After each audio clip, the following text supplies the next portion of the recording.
Test, test, 1, 2, 3. Test, test, 3, 2, 1.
I'd like to start the meeting of the Quality Committee of the Tarrant County Health Network. We're meeting at 1 p.m. Thursday on 3 September 2020. The meeting is now officially to order. Are there any citizens, Sean, that want to know? Then the matters requiring committee action, I have one, and that is for Wanda. Will she be there?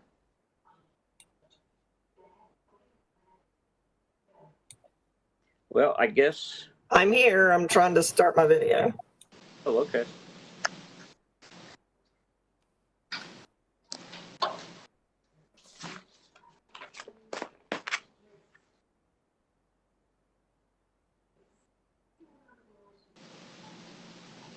Well, she can present without video, right? I suppose. I don't know what the rules are about that.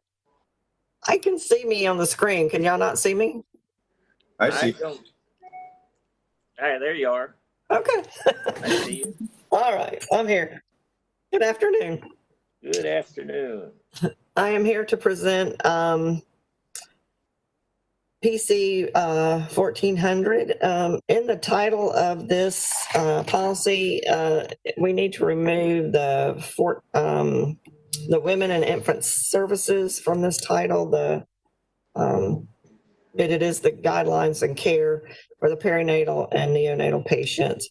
Basically, this policy just speaks to the collaboration of how our OBGYN department collaborates with the staff and providers in other departments, such as our perinatologist, our maternal fetal medicine doctors, our intensive care doctors and staff, and the collaboration between those departments.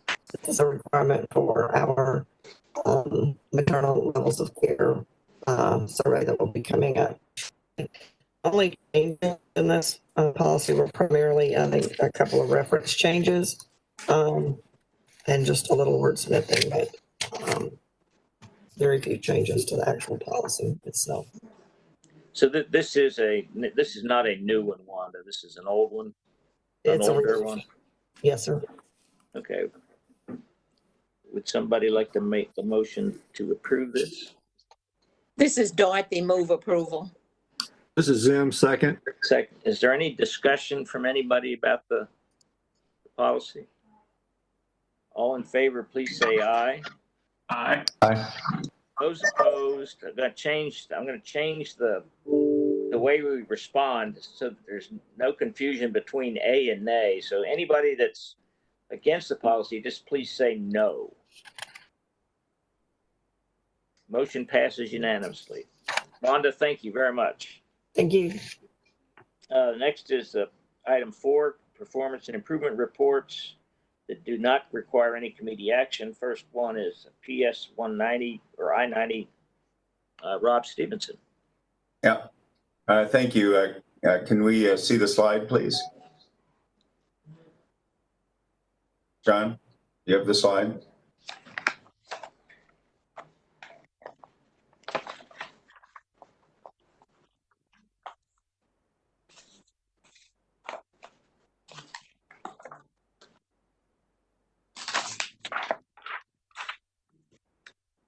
Did Sean hear you, Rob? I don't know. Sean, did you, oh, there we go. Thank you. Great. Seems like it's coming. There we go. Skip down. Can we play the slideshow there? There we go. All right, let's page through, please. Do we get to our part?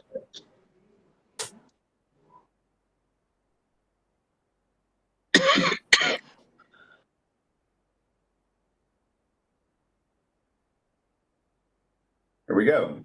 Next slide, please. Excellent. So,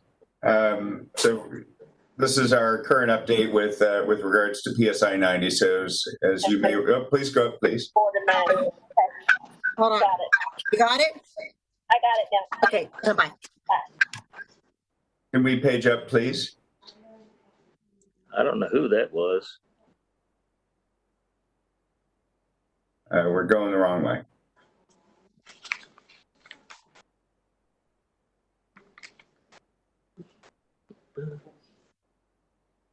There we go. Great. Thank you. Appreciate that. So thank you for the opportunity to present to the Quality Committee once again.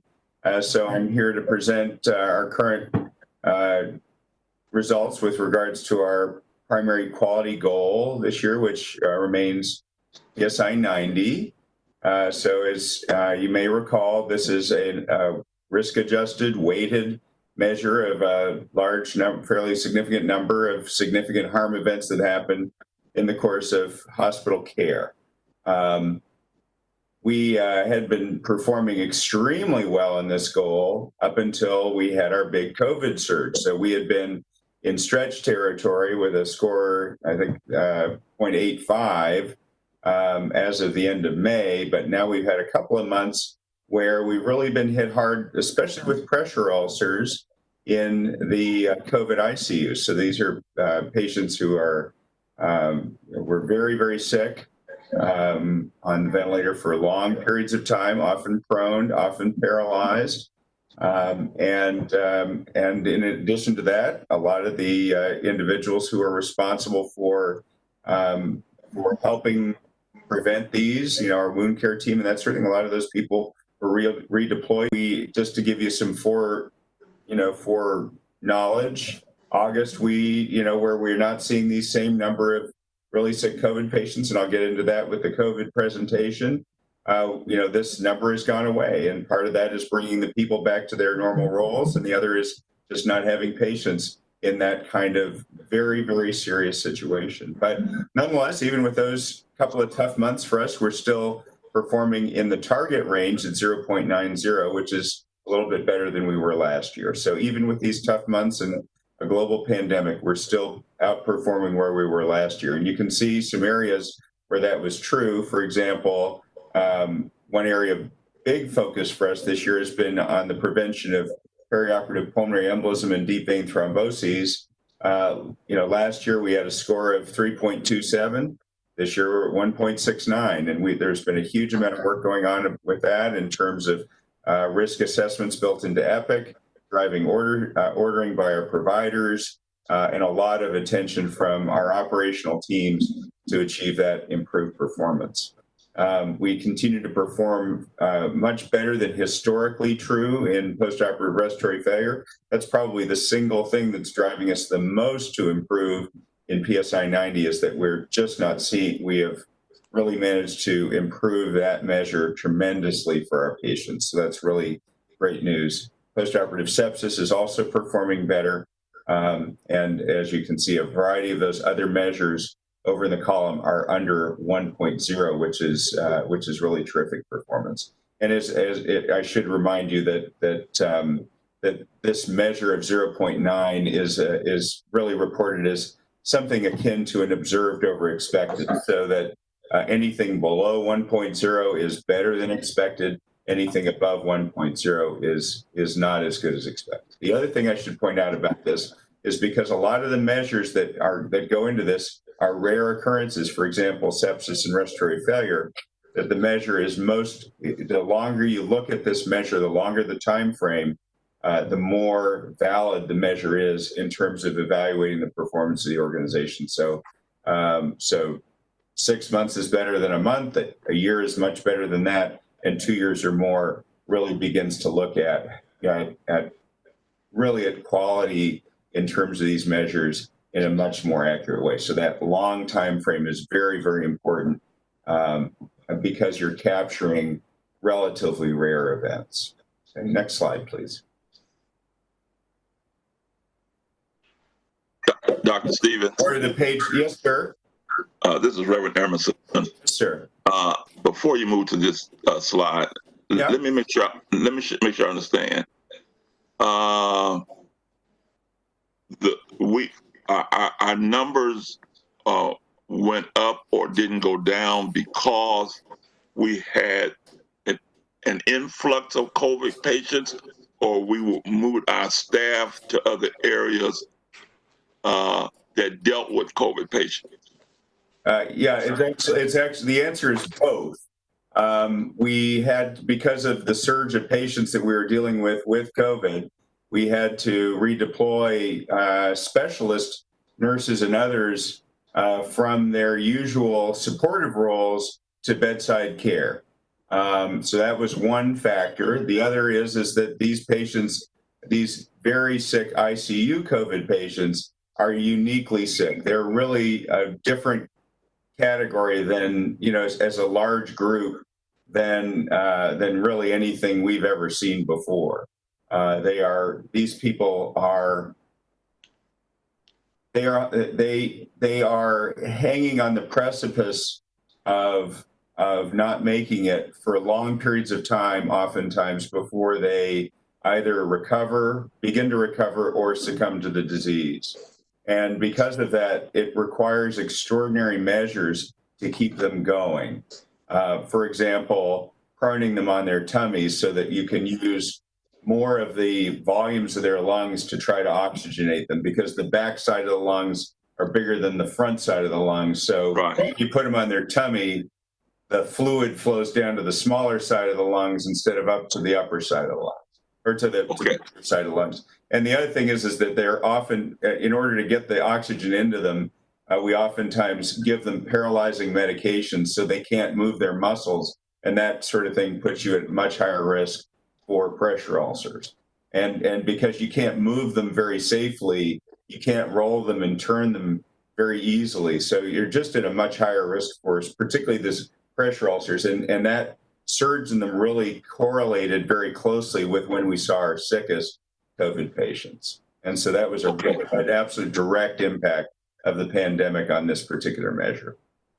Okay, then my other question is, then I asked that because we were not able to separate the COVID from, lack of a better term, than our regular patients, that when we did the data, that it didn't show COVID patients and then our regular daily patient to show so that those numbers wouldn't be skewed as they are. Yeah, we're just not allowed to do that. All patients are the same to PSI 90, so we don't get a break for this. Bottom line, they don't take that. There's no way for the measure to really take that into account, because there's no modeling for patients like that historically. So that may adjust over time, and I certainly anticipate that many other hospitals are seeing exactly what we're seeing. I have no doubt. As I'll point out in the COVID presentation, we're probably, because our patients are relatively younger, our patients at JPS are probably on the whole doing a little bit better than the other patients at some of the other hospitals, because age is so correlated with not doing well with this disease. When they give you an observed over expected, they have to have some historical data to say what would be expected given this disease, and that modeling, just does not exist at this point in time for COVID. I mean, it may bake in the future, but it's certainly not with us right now. Okay. All right. Okay. Any other questions before I proceed to the hospital-acquired infections? Okay. Okay. So as I did it last month at the board meeting, I want to keep you up to date on what we're doing with hospital-acquired infections. This area has also had some impacts from COVID as well, as I'll go into. The first one actually was colon surgical site infection. As you can see, we're still ahead of last year's result. I mean, our number's a little bit higher, but we have many fewer infections so far than last year. But this did include a 7 infection spike in April and May, which I think I discussed with you last time, which was related to basically disruption of our normal processes, our clinics, surgical optimization, and even our huddle, which is so critical to the safety of our patients, that was related to to adjusting to the pandemic. And when we saw this spike in April and May, we brought everyone together, providers, OR teams, surgical optimization clinics, et cetera. And we had, in terms of June and July, we have not had, even though it says under review, we've actually not had a colon SSI during those 2 months. So we were able to really bend the curve, and we had 6 in April, 1 in May, and then we've been able to kind of get back on track. So again, this is why we watch data. This is why we're constantly, keeping our eyes on what's going on with these measures, so that, if anything gets out of line, we can just jump all over it. And this is what happened in terms of colon surgical site infection. In terms of the other one that's been really tough, and you can see it there, the CLABSI number, this is the central line associated bloodstream infections. This is an absolutely direct impact of COVID. So in July, we had our largest population of very, very sick COVID patients, and we had 9 central line associated bloodstream infections in that population in July. And we also had, as you can see, a significant number of catheter-associated urinary tract infections. All of these were in the COVID patients. These patients, as I mentioned, were profoundly sick, appearing for all the world like they're septic, and many of these patients sadly went on to succumb to the disease.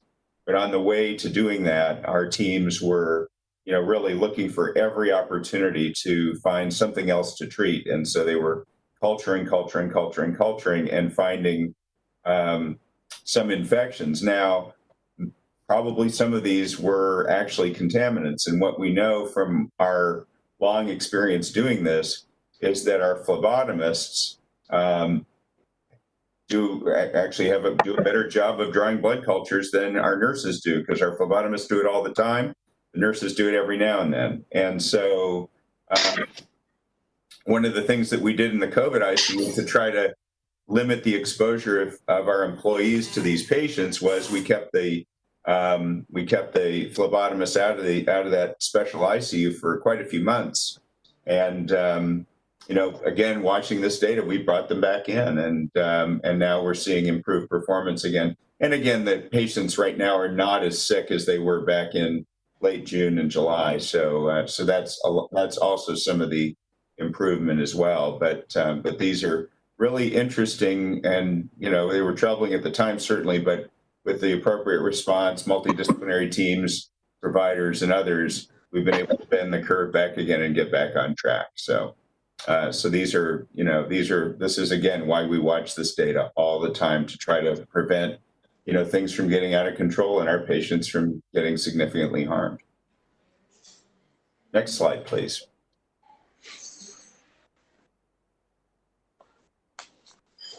So this is just the graphic view of our month to month. You can see that it's a particular struggle during the COVID times. Next slide, please. And you can just see the event comparison. So you can see our DVT and PE has decreased from 16 total events in 19, and with just 2 months left in fiscal year 20, we only have 6 events in DVT PE. So that's a really tremendous improvement. Our pressure ulcers, even with the spike lately, is still only slightly above what we were last year. So we had been on really good track to improve pressure ulcers before we got into COVID. Our postoperative sepsis, as you can see, was significantly improved, and our respiratory failure rate remains at a very good level. Historically, this had been above a level of 6, so this is a tremendous improvement over previous years. Next slide, please.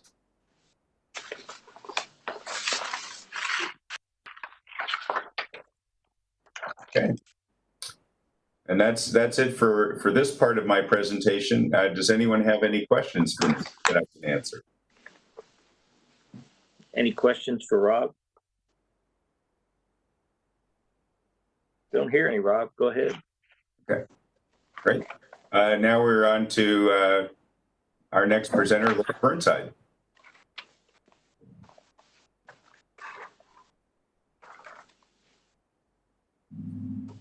Did we lose Laura?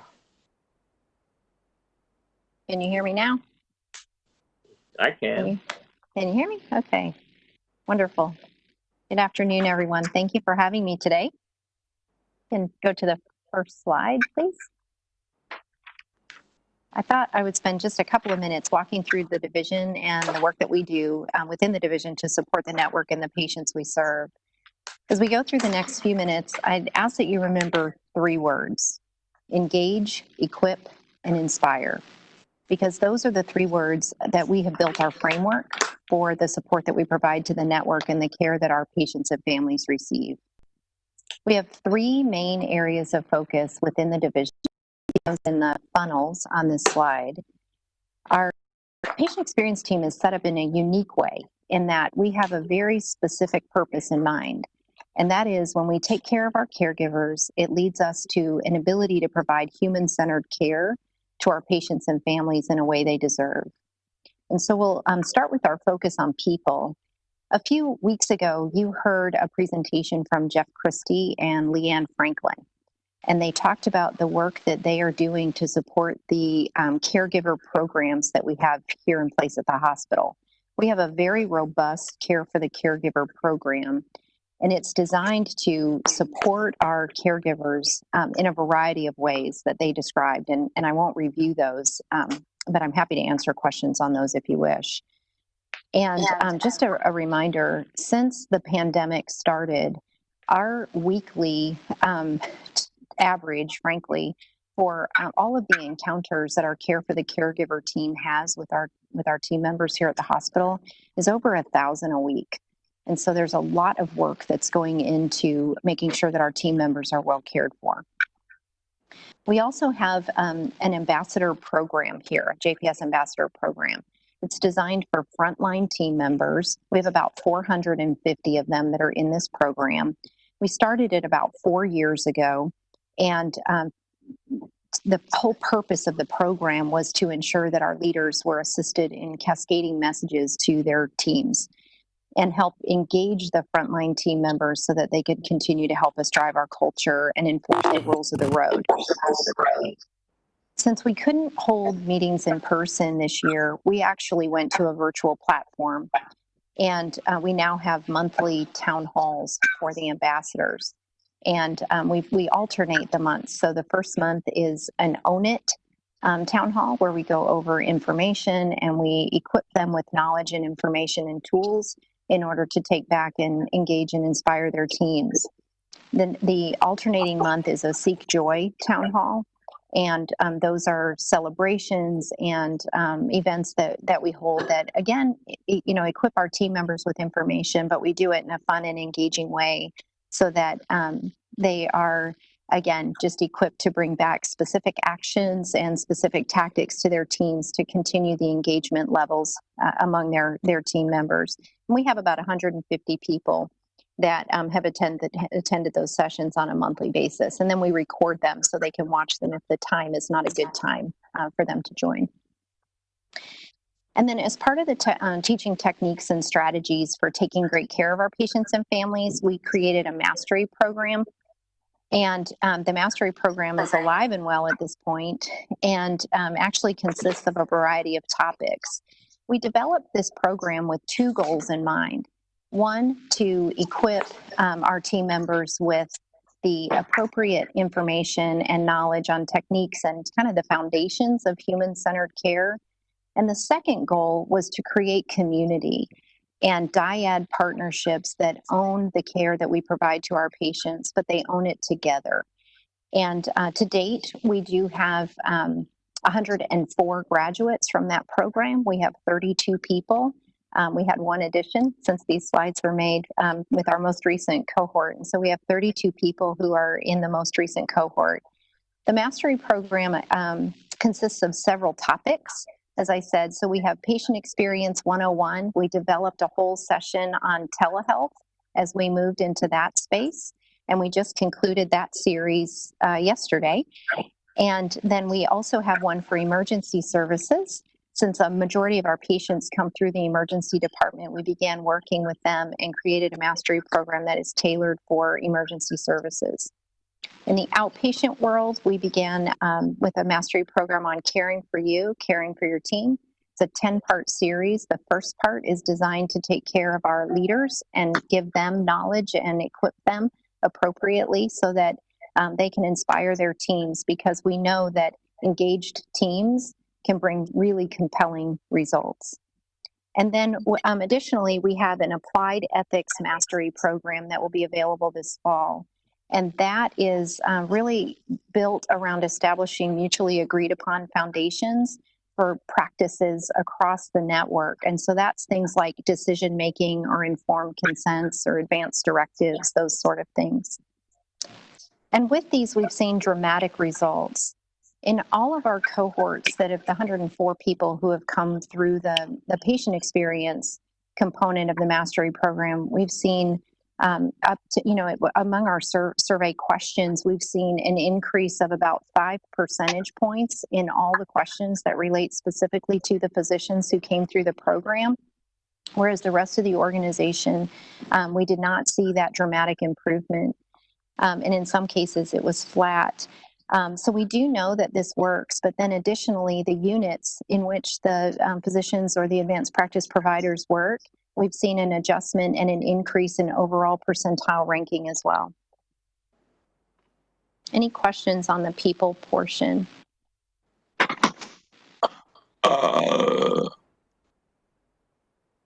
Laura, this is Reverend Yes. Emerson. Hello. All of the individuals who have gone through each portion of the programs, the different programs, those were all employees.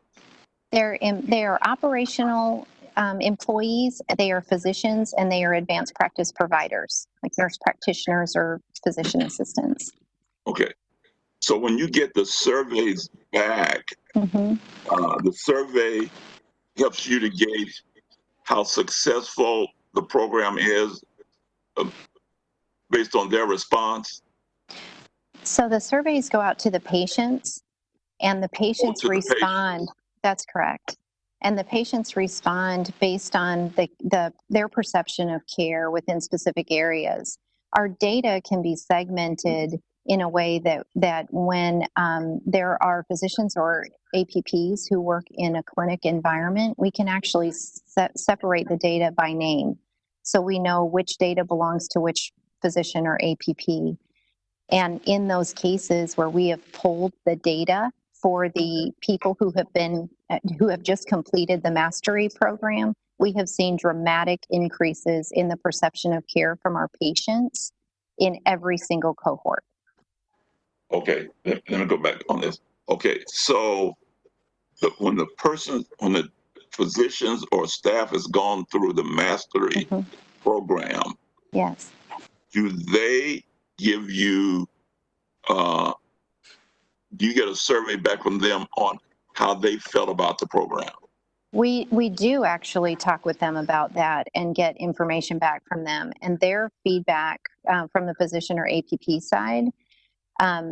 In fact, yesterday when I spoke with someone about the telehealth program that we just did, she said, the tools and techniques that you've given me have really helped me be able to provide a better experience via telehealth. In the other programs, the feedback from the groups are, it helped make me not only a better clinician, but a better person. And it allowed me to learn things that I'd never thought of before that are important to patients and change the craft so that we are much more human-centered. Okay. The reason I asked is it would be helpful. I don't know for anybody else, but it would be helpful to if they did that in writing, and then those comments from the physicians to even from the patient would be good for us to see. Absolutely. Just an example, some examples of what they're saying.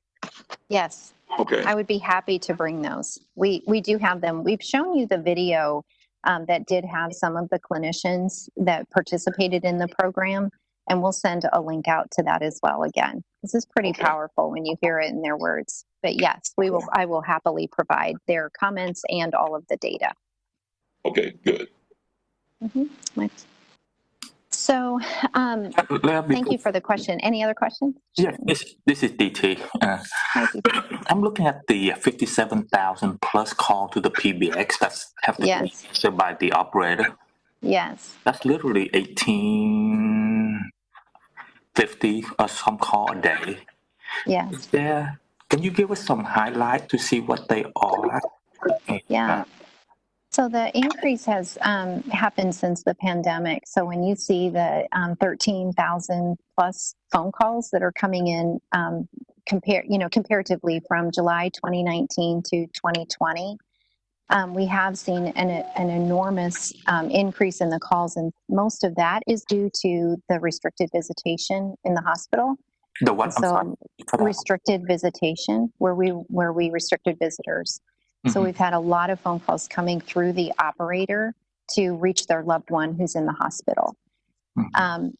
Typically, I mean, the questions could be anything from, I'd like to speak to the patient in, room 4323, or they could be questions regarding that team can actually confirm appointments and give directions for appointments if they're in a clinic or have an outpatient test or procedure that they're running. So, or just general questions about JPS. Generally very short calls. Is there, since you're tracking those, is there opportunity to take a look at them and then categorize them to see if we can use the switchboard to drive some of the pre-recording and all that stuff to take that down? Yeah. Or is it, what do we do with this data? Yeah. So we actually look at it to make sure that hold times are not long for our patients when they're calling into the main hospital. So we look at length of time that it took for us to answer the call. We look at the length of the call. We do track the different reasons that it comes through. Interestingly, up to March of this year, we received about 5,000 phone calls a month from internal customers, meaning people that work here in the hospital that were trying to reach other extensions or other people within the network and needed the help of and the assistance of an operator to do that. Right. So, and then we work very closely with the Access Resource Center too. So again, they will confirm appointments, give directions, or if there are calls that need additional support or need to be transferred there, then they will do that as well. Right. How do we prioritize call if it's when people call on hold and then we route here and there? Is there a way that, or is there a concern that some patient needs more urgent a solution or something, and we just don't get to them because of this volume of calls? They answer the calls very, very quickly within the PBX system. The calls are very fast. It's a switchboard. Okay. So they are taking a call in and they are transferring a call out. The exception to that would be when they look up an appointment and that sort of thing. And that simply was to be assistive and a partnership with our access center to not bog down that system. Yeah, what I'm trying to get to is that since they switch it out and then we have people moving around and then we have, people still trying to adjust to the condition at the hospital while we're going through this pandemic. Yeah. So if that we transfer and then they hang up and then they call again and they hang up. And then I see what you're saying. We get to know that if that is the case and not the case. Yeah. So we have all kinds of tracking for this, and I'm happy to bring that back next time if that would be helpful. But we can track everything because it literally goes through our phone system here. So we can see how many people abandoned. We can see how many people got through, what the length of the call was, what the length of the hold was, all of that. And we track that every single month. Yeah, if you can bring back things that are more appropriate, not everything, but things that, we didn't do well. Here's what we improved. That way we can get a feel of how things have been done. Absolutely. But not too much, just those things. No worries. The dashboards are large, so I would not bore you with that data. on the translation interpretation services. Yes. How does that work? Do we have automatic reroute for people to pick up right away if it's just a typical frequently used languages like Spanish and stuff like that, or do we do we go through, finding out what language are they talking about while they're on the phone? How does that work? A variety of ways, actually. So, and this area of interpretation or translation in the written documents is really the area that intersects directly with our diversity and inclusion efforts at the hospital. And so our work within this team is to really make sure that we are building a welcoming environment for our patients when they come through, and that there is there is a feeling of inclusion when they walk through the door. So let me give you a little bit of perspective on just the volume. When I started with JPS in 2015, we interpreted that year for 63 languages, or right around 60 languages, and 3.2 million minutes. This past year, we actually interpreted for 120 languages and 6.8 million minutes. So it's a large increase in interpretations that we see. We use 3 mechanisms to provide interpretive services for our patients. One are the in-house interpreters that we have here, and we have 45 of those, and they speak a variety of languages. And then we also utilize a video remote interpreter and a language line. And the language line has 130 plus languages and dialects that are not always as common. And so it's a great resource for our teams. So we do also track the information that comes through for our interpretations. When we can proactively schedule an interpreter, we do that. And when the patient may call in and we didn't have the opportunity to know that they were coming, then we utilize our language line or any other interpreter resource, and then provide that interpretation for the patient at that time. Oh, I see.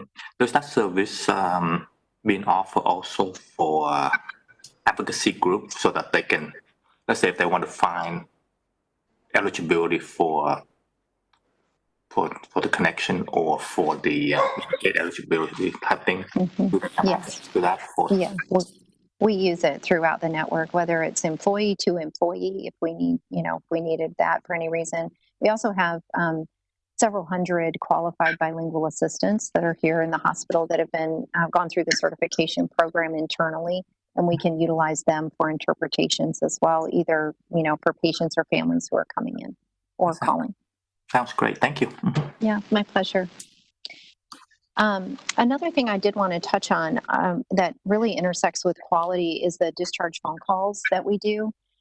We actually make phone calls to all of our patients who discharge from the inpatient units, the emergency department, and the OR for outpatient surgeries. And just to kind of show you the interest here, the reason we make these calls is for quality of care. And our team in the last couple of weeks, they were actually able to identify 2 patients in distress. One was in a suicidal crisis, and the other was experiencing chest pains. And the partnership that we have with the Access Center and with the nurse triage team allowed us the ability to connect those patients for immediate resources and immediate care. And so, we will continue to make those calls. We learn a lot from them. We action plan on all of the things that come back, but just the fact that we were able to help 2 patients who were in a clinical crisis is the reason that we make those calls.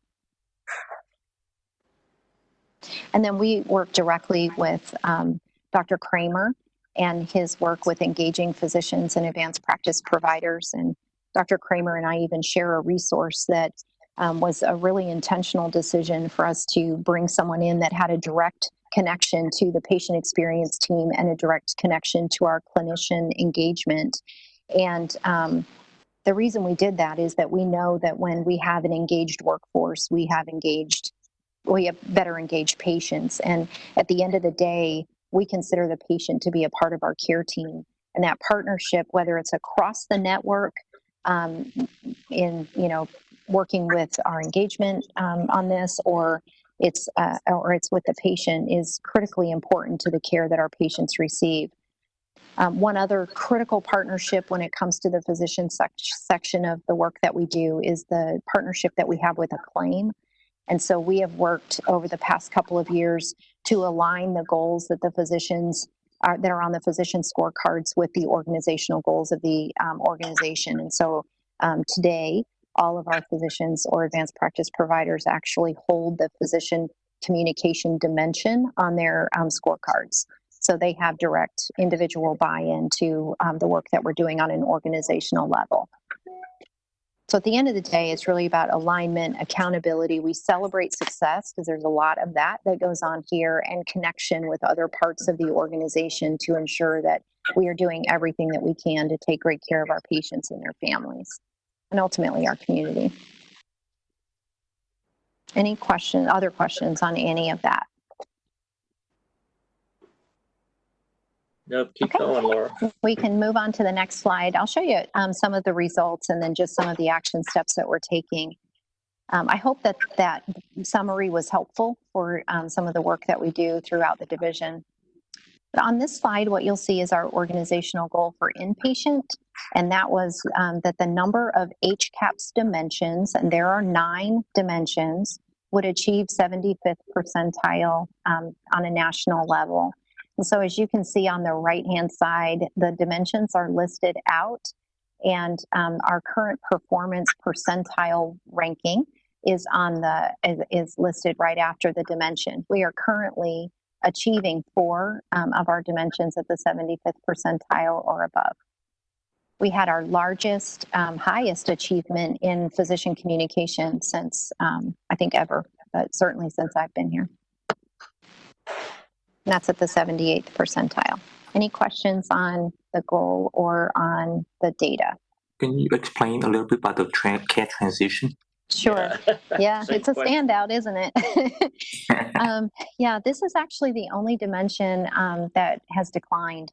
And the questions that are in that dimension are: during this hospital stay, staff took my preferences and those of my family or caregiver into account in deciding what my healthcare needs would be when I left. So I mentioned the discharge phone calls a moment ago. One of the things that we've been measuring through our discharge phone call process is the number of patients that have a follow-up appointment when they leave the hospital. And that percentage is increasing, but we still have some work to do in that area. And so this would also relate to, if they have a follow-up appointment, can they get to it? Do they understand that they have a follow-up appointment? Did we take into account the medication that they may need to take and their life? What does it fit within their their normal, daily life? And so all of that rolls up into that particular question. The second question, including acclimate them to go home, or is it to a post-acute care? If you have to guess. I'm sorry, what? Ask the question again, please. Yeah. It's in between, is that the, not uncoordinated, it's not the right one, but a little bit needs to be improvement between the care transition to go home, or is it to other facilities like post-acute care for rehab or SNF or something like that? No, the patients that we survey are actually discharged to their home. So this is, yes. Mm-hmm. So this is, they are at home, and did we take their preferences into account on their follow-up care needs?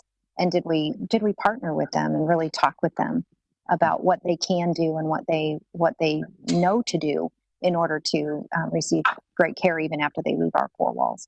Because they cannot go home unless they have good scoring with communication with the nurses and with the physician. Yeah. So is it because of the advocacy that they're trying to do with sending them home that like clinical stuff, or to communicate with them or something? Or it's more the understanding that they have on their care plan when they get home, and can they comply with it? Okay. So there is a question related to understanding the purpose of the medications that they received, and do they know what the purpose of taking those is? There's a question around, I had a good understanding of the things that I was responsible for in managing my health. So it really is, when they transition home, do they understand the care plan? Can they comply with it? Do they understand their medications, etc.? So we do a great job with them when they're in house. It's that transition point that we have some work to do. Yeah, we have some of the most uncompliant patients. They are. It's a challenge, but it's not one that I think we can't overcome. But it is a major area of focus for us right now. And over the course of the next quarter, you will see a lot of work that comes out of a multidisciplinary work group that's been established. Laura, this Yes. is Dorothy. Hello. Do they have a question on there? Is when was this care plan explained to them? So there's a question on there about discharge information. And there are two questions actually related to discharge information, which I think would hit what you're getting to, Dorothy. The two questions are, did they get the information in writing about what symptoms or health problems to look for after they left the hospital? And during the hospital stay, did the doctors and nurses or other hospital staff talk to you about whether you would need help when you left the hospital? And those two questions compiled, we achieved the 73rd percentile, which is much higher, obviously, than what we are seeing in the care transitions dimension. Well, I was just trying to figure out when did they get the information or discuss what they would do when they got home. And neither one of those questions kind of addressed it, okay? Yeah, so ideally, we begin talking about discharge on admission. It's the ideal state. So our job now is to verify how often that is happening so that we can make sure that we're very consistent in the way that we discharge a patient and their transition to the home. Is this the first year we're doing the care transition, or this is? No. How was No, what was the number? Yeah. So year over year, actually, that dimension has declined. So back in 2015, we actually performed at the 60th percentile rank. And the next year, the following year, and every year thereafter, we have been under the 30th percentile. So we have some real work to do, and it takes a variety of people to make this happen. So we are currently, we have a work group that is kicking off at this month, and it consists of social workers, case managers, physicians, some of our nursing partners, and our patient experience team. And we actually have an expert who's joining our team that actually just tackled this dimension in the organization from which she's coming, and they have achieved a top decile percentile ranking after the work that she's done. So I feel like we can really move that, and it's a really key area of focus for us. Laura, this is Reverend Emerson. Yes. When you look at the current percentile rank by dimension, it concerns me on responsiveness, communication with nurse, and the cleanliness. Well, let me deal with the first two. Okay. Do we vet that out in any way once we look at those scores? I mean, what's the difference between hospital staff and communication with nurses? So they're different questions. So the responsiveness of hospital staff, that dimension covers things like after you press the call button, how often did you get help as soon as you wanted? And the idea behind that, and this is again where the intersect comes from service to quality, the idea behind this particular question is not really about time. It's more about the moment that a patient needs to press their call button. The majority of time is because they have to go to the bathroom. And if you're a fall risk and you have to wait a long time, obviously there are issues that come from either a patient getting up on their own and falling potentially, or having, a situation where we need to clean them up from their bed. So that's one of the questions. And then the second question loops right into that about how often did you get help in using the bathroom or a bedpan as soon as you wanted. So it has to do with the hospital staff, because anybody can answer a call light. They may not be able to do the work, but they can go get somebody who can. And the nurse communication dimension asks questions around how often did nurses explain things in a way that the patient understood? How often did the nurse listen carefully to the patient? And how often did the nurse treat the patient with courtesy and respect? Okay. Then my other question is, when the questionnaire goes out, are they asked about location, or what floor, what building, any of that? Yes. Yeah. So the surveys are confidentially returned to us, other than by unit or by floor or area. So if it's an emergency department patient, we would know that it's an emergency department patient, but we would not know who it was. If it was an inpatient, we would know what unit they were discharged from, but we would not know which patient it was. So we run that data. Go ahead. No, go ahead. I'm sorry. Well, I was going to say, we run that data every month, and then a member of the patient experience team meets with the manager or the leader, whoever, if it's a director or manager in that area, and they walk through the data, they walk through all the comments from the patients, and they develop action plans that are appropriate for that area based on what patients are saying about their perception of care. Okay. Okay. Do we have any ratio of surveys mailed out versus surveys returned? We actually call. We don't mail surveys any longer because our patients don't always have the same address from the time that they discharge to the time that the survey goes out. That's true. So we changed that, the method that we use for surveying, and we moved it to a phone survey several years back. Okay. And we do know what the return rate is. We have, I think it's 20, I'd have to verify this, but I think it was 2,700 surveys that we've received back so far this year on the inpatient side.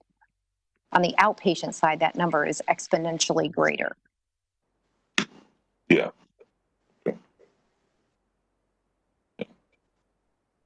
Any other questions? Yeah. Okay.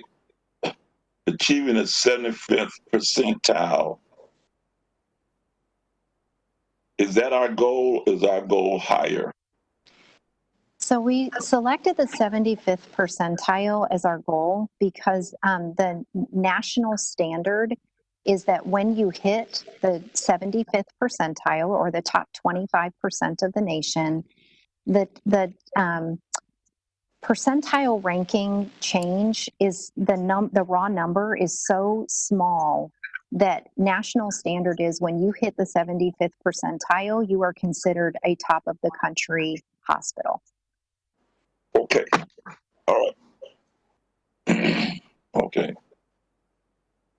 So for instance, we are touching that in 4 of the dimensions, but holding a 75th percentile ranking can be very challenging because you're now competing with the best of the country. Yeah. Yeah. Okay. Yeah. Because when you look at that, it just, maybe there's some areas that I think it's just on the patient's perception. The example, cleanliness and quietness. Mm-hmm. It just depends on, who's where your level of cleanliness and quietness is. I guess as I look at that, it's just just those areas are people managed. So some kind of way, I think we could deal with that. The cleanliness and quietness. Well, all of like responsiveness of hospital staff. That's when I asked that, how we. Yeah. Excuse me. I'm sorry. How we let that just to see how we can seek to improve those scores. Yeah. So tactically, one of the things that we use to improve the responsiveness score is hourly rounds. And so what we do is we go into the rooms of our patients about every hour, and we check on some key things. One would be, do they need to use the restroom? They're P's, so it's potty? Do they need to go to the bathroom? Position, do they need to be repositioned so that we can prevent any type of pressure ulcers or just comfort levels? Their pain level, we check to make sure that we're managing their pain appropriately. We check that their possessions are near them and that they can reach anything that they might need to reach. And then we also check pumps. So if there's an IV pump that's beeping or about to go off, we would want to change that right away. And so that technique has been in place here for the last several years. And I can tell you, I was just a patient here in the hospital and I saw it in action, and it was quite helpful because we're trying to be proactive in preventing people from needing to even use their call light or call a nurse for any reason. So that is something we continually monitor, because as we get new nurses in, we have to reorient them and re-educate them on the importance and that tactic to make sure that we're doing it to the fullest degree. Okay. Could just go back to care transition again, Lara? Sure. Sure, certainly. Is there a concern, or do we have any data to know that, I'm more concerned if we have a low score because of readmission? Or is it because, it's like when you take the card, like a better word of saying it, when you have a card and you take it out, and you did want to work right away, can you have access back to the hospital, or do you have to wait in line like a couple of weeks out? So is there something that stuff that may bring down that care transition? Because those are the only two. The other stuff, it just, it's harder to deal with. But these are clinical stuff. I'm just wondering if bundle into this. Yeah,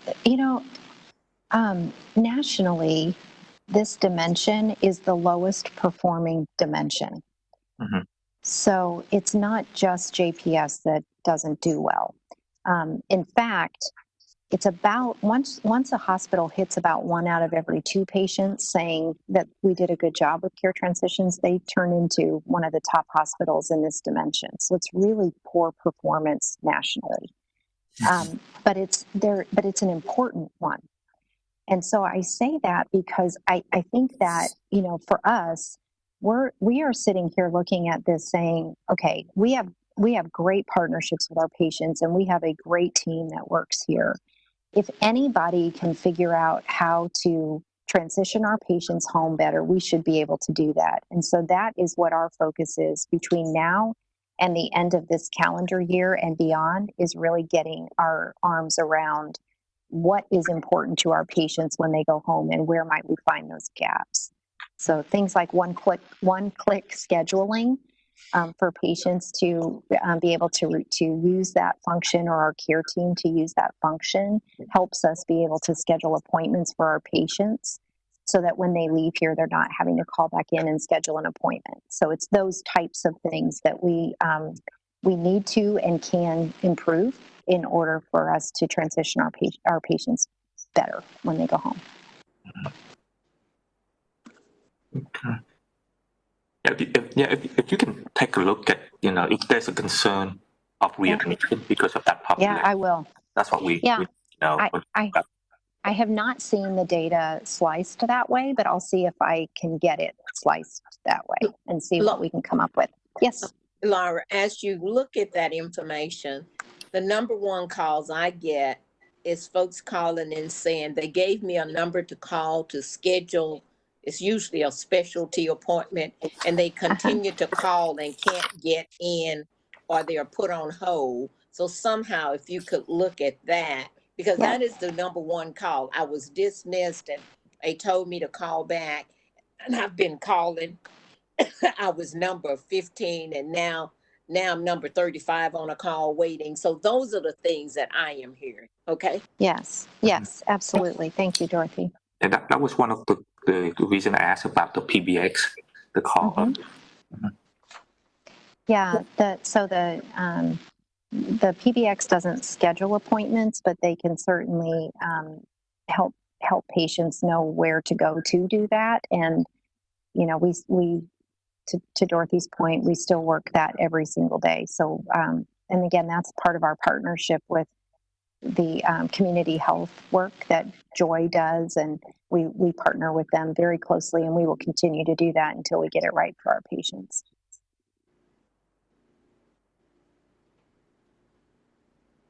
Okay. Any other questions on inpatient? Okay. So we'll move on to outpatient, please, if you would change the slide. This is another one of our organizational goals, and this goal is measuring top box increase on perception of care survey questions. So instead of dimensions that encompasses multiple questions, we utilize questions in a real-time manner for our outpatient clinics. And so this goal was written to improve by 1 percentage point on average all of those questions. And so on the right-hand side, you can see our current performance and the questions that, topic questions anyway, that are listed as part of this survey that we send or that we give to patients. And right now we're performing between threshold and target on that goal. Could you give us some coloring around provider new medical history? Yeah. So this question is a really interesting one, and it's one that we actually touch on in our mastery program, because there's a real intentional conversation that needs to happen with a patient in order to move that question. So traditionally, if you've been to the doctor, you may have had this happen. The physician or the APP comes in the room and says, "So what brings you in today?" And to the patient, what that says is, "You didn't even read my chart. You didn't even read about me." But it's how early on training was done, and now we know better, so we try to do better. And we do educate on changing the verbiage from "what brings you in today" to, I've read all of your medical history. I've talked with the other physicians that were involved in your care, but I do really love to hear from you directly. Tell me what's worrying you the most today. And so those are the types of things that we teach tactically, but we are scratching the surface with that. And that has been traditionally one of the harder questions for us to move here at JPS. But if we will implement that tactic consistently, we will move that question very quickly.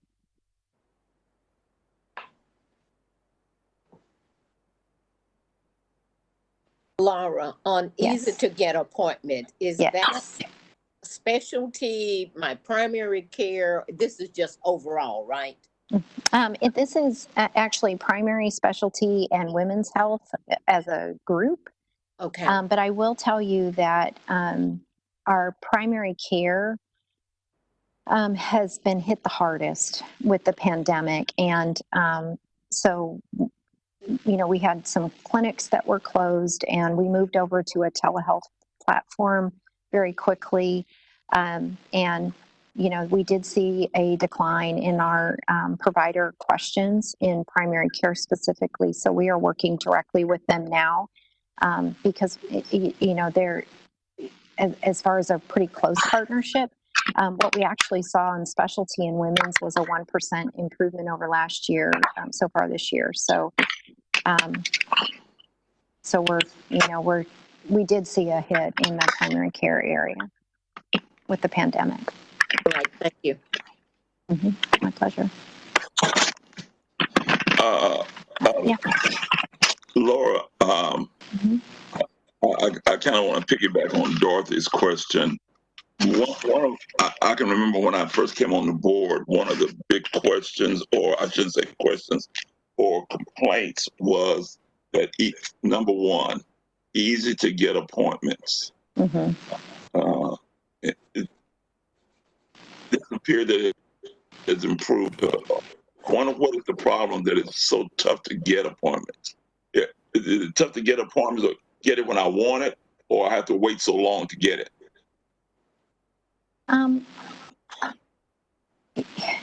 I think you've touched on a couple of things already with your comments. I think we have some opportunities with how easy it is to, to call in to get an appointment. And then, you know, in this instance, this year, we had quite a few clinics that we closed with the pandemic. And so we shifted our patients to telehealth, or we shifted them to other clinics. And I think we're seeing that this year as a reflection of that, just the situation of our, pandemic that we've been in. So this is obviously, things like one-click scheduling or being able to schedule through my chart, things along the lines of making a way for our patients to schedule appointments is really important in their perception of care. And we still have opportunities here. So, okay, so we are working on a plan to address. Okay. Mm-hmm. Yeah, actually, Joy Parker is an executive sponsor for a new MyChart committee, and we kicked off earlier this week.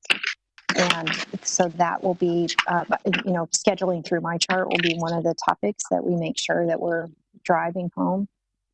And then I do know that having a conversation with them earlier this week about the call center, I do know that that they are working on staffing that up so that the calls that come in don't have to wait as long. I think that's part of it. It's also a part of making sure that when patients leave our facilities, that they are already scheduled for a follow-up appointment. And so those process improvements are things that will help adjust this particular perception from our patients. Laura, does Yes. this include them getting a telehealth appointment, or is this a face-to-face? The data that you're seeing is face-to-face. We do have data that we have separated out, so we can see actually telehealth visits by video, telehealth visits by phone, and also in-person visits. So are they just as hard to get an appointment that way too?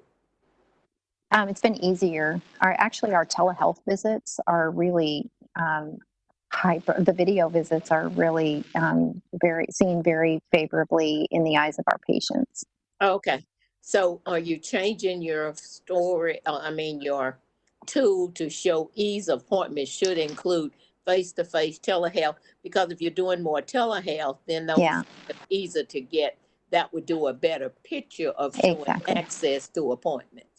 Yes, so we actually have that data. I did not include it here because it's not part of the organizational goal. That's not how the goal was written, but we do track that information so that we have a baseline and we know what areas we need to improve as we go forward, and telehealth becomes a normal part of the way that we work.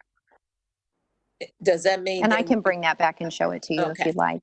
So does that mean in the future, ease to get an appointment overall will include all three of them? Yes. We've been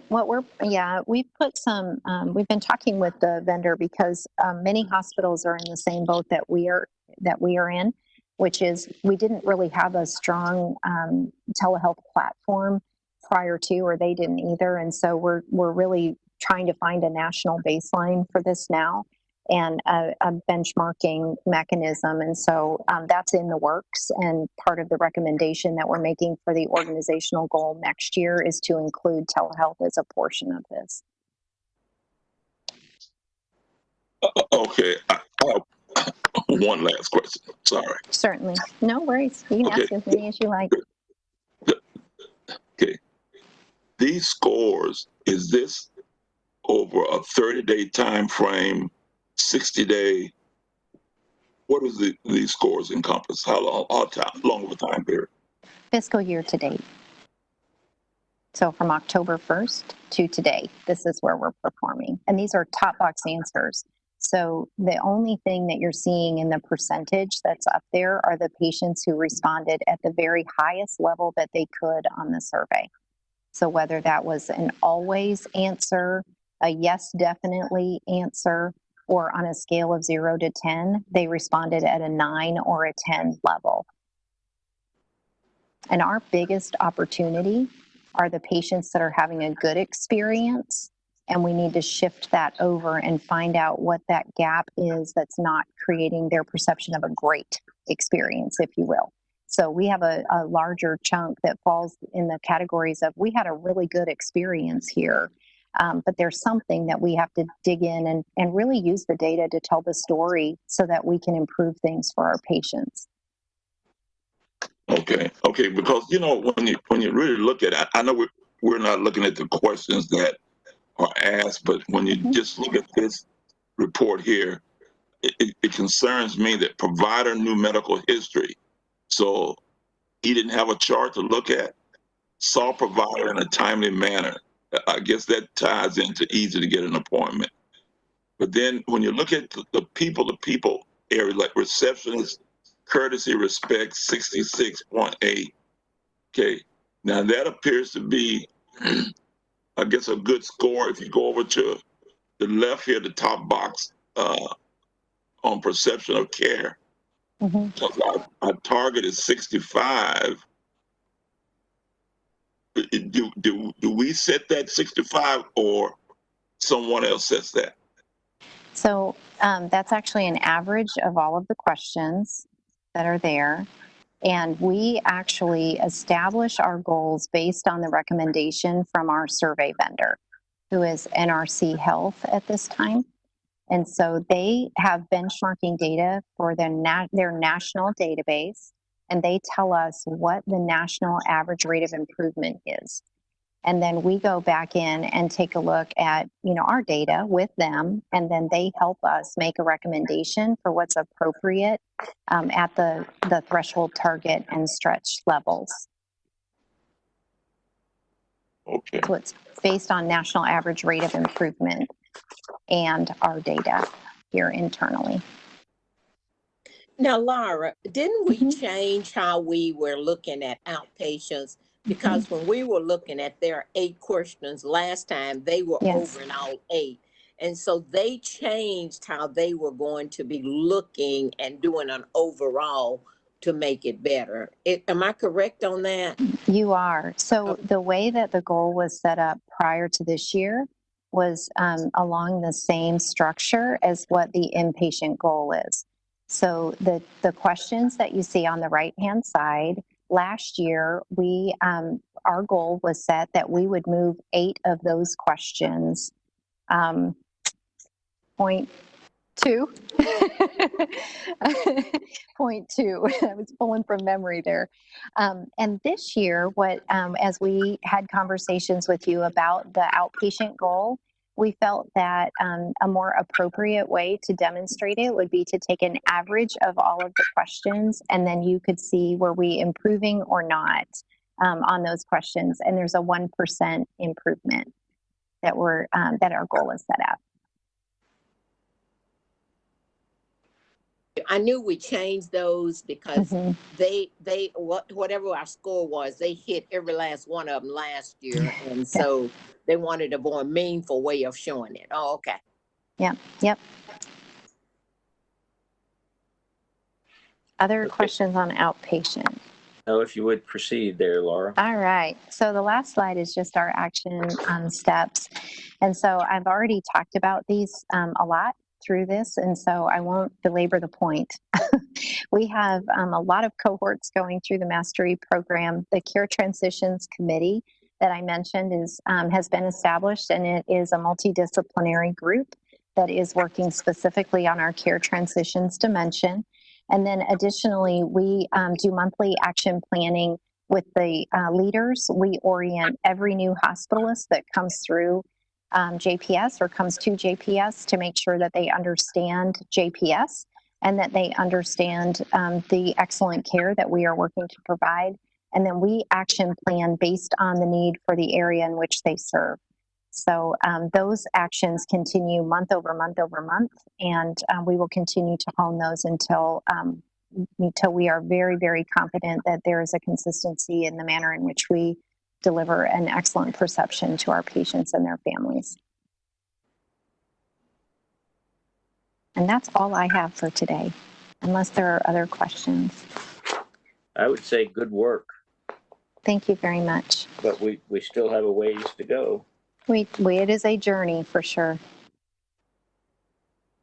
Thank you very much for your time. Okay, Laura, thank you. My pleasure. COVID-19 update. Is that going to be Rob? Yep, that's back to me. The one thing I will say, just following on Laura's presentation, is that one of the key things about the Mastery of Patient Experience program, which I am a graduate, is that it helps you unlearn some key things that you learn in medical school that are actually counterproductive to this patient, to really achieving outstanding performance in patient experience. And Laura alluded to it by saying that, what happened, when the doctor walks in and says, "What brings you in here today?" And that sounds like you didn't think to read the chart, but that's actually what we were taught. I'm sure Dr. Weber remembers that. I do. And so one of the things that we're learning is that you take, you want to take 2 minutes to read the chart, and then you go in and you say, I've reviewed your medical history, I've reviewed everything in your record, and I'm very familiar with what's going on with you, but I want to hear in your words why you've come in today. So that it's clear that I've done that review, and then bringing the patient in to lead the conversation about what their priorities are. But that's an unlearning process of a very, very time-honored teaching in medical education, and so this is why this program has been so high impact for the organization in terms of driving improvement for those who've been through the program in terms of how they are performing on these physician-specific metrics. Anyway, I do want to give you an update on where we stand with COVID. Next slide, please. So this is Tarrant County data. The last time I presented to you, well, if you remember back in June, I showed you an exponential growth curve, and you can see that that's where that curve was tilting upwards there in the mid-late part of June.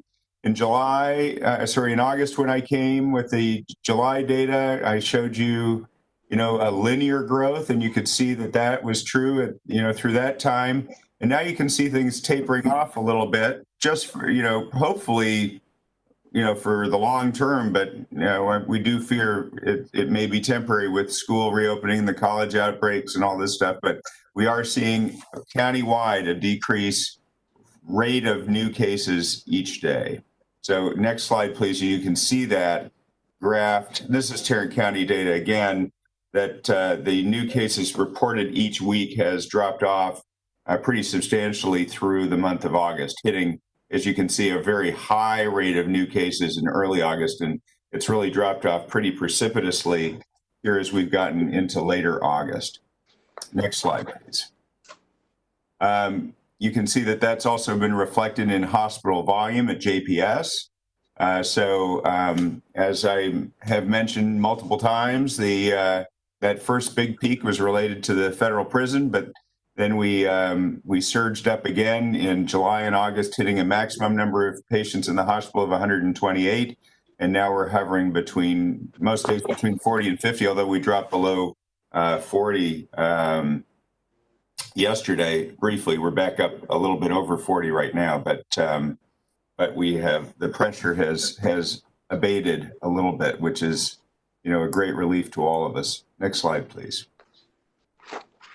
This is reflected, as you can see, around the county. You can see that our outbreak from the federal prison was so big that it actually is very visible in the county-wide data. We were the only hospital that really experienced any of that volume back there in May and late April and early May. And then you can see that big spike in bed occupancy across the county associated with late July and early August. And remember as well that, and I mentioned this, I think, in an earlier presentation, but when we had 128 patients in the hospital, we had also over 60 patients on oxygen at home on our outpatient case management program. So if we hadn't had that, we would have been pretty close to 200 patients in the hospital with COVID, which would have been a very, very difficult thing to manage. So that was a program of phenomenal impact. Next slide. And this is our ICU volume. So you can see that we had that early spike from the Federal Medical Center, Fort Worth, and then a subsequent spike in July and August with the large surge in cases across the county. Next slide, please. One of the things that will be different if we get another surge related to Labor Day, related to school reopening, college outbreaks, and those younger people interacting with older individuals, is that our ED volumes are now approaching a more normal level, which means that also our hospital volumes have been reaching a much more normal level. So if we do get a resurgence of cases, it could be more challenging for us to manage because patients are definitely coming back to the emergency department, definitely coming back to the hospital. I happened to have been on call for trauma and emergency general surgery last night, and we were very, very busy. So people are definitely coming back in large numbers to our emergency department. I think that we'll see our August numbers being, really much closer to our normal levels for August than we have seen in the last several months. Next slide, please.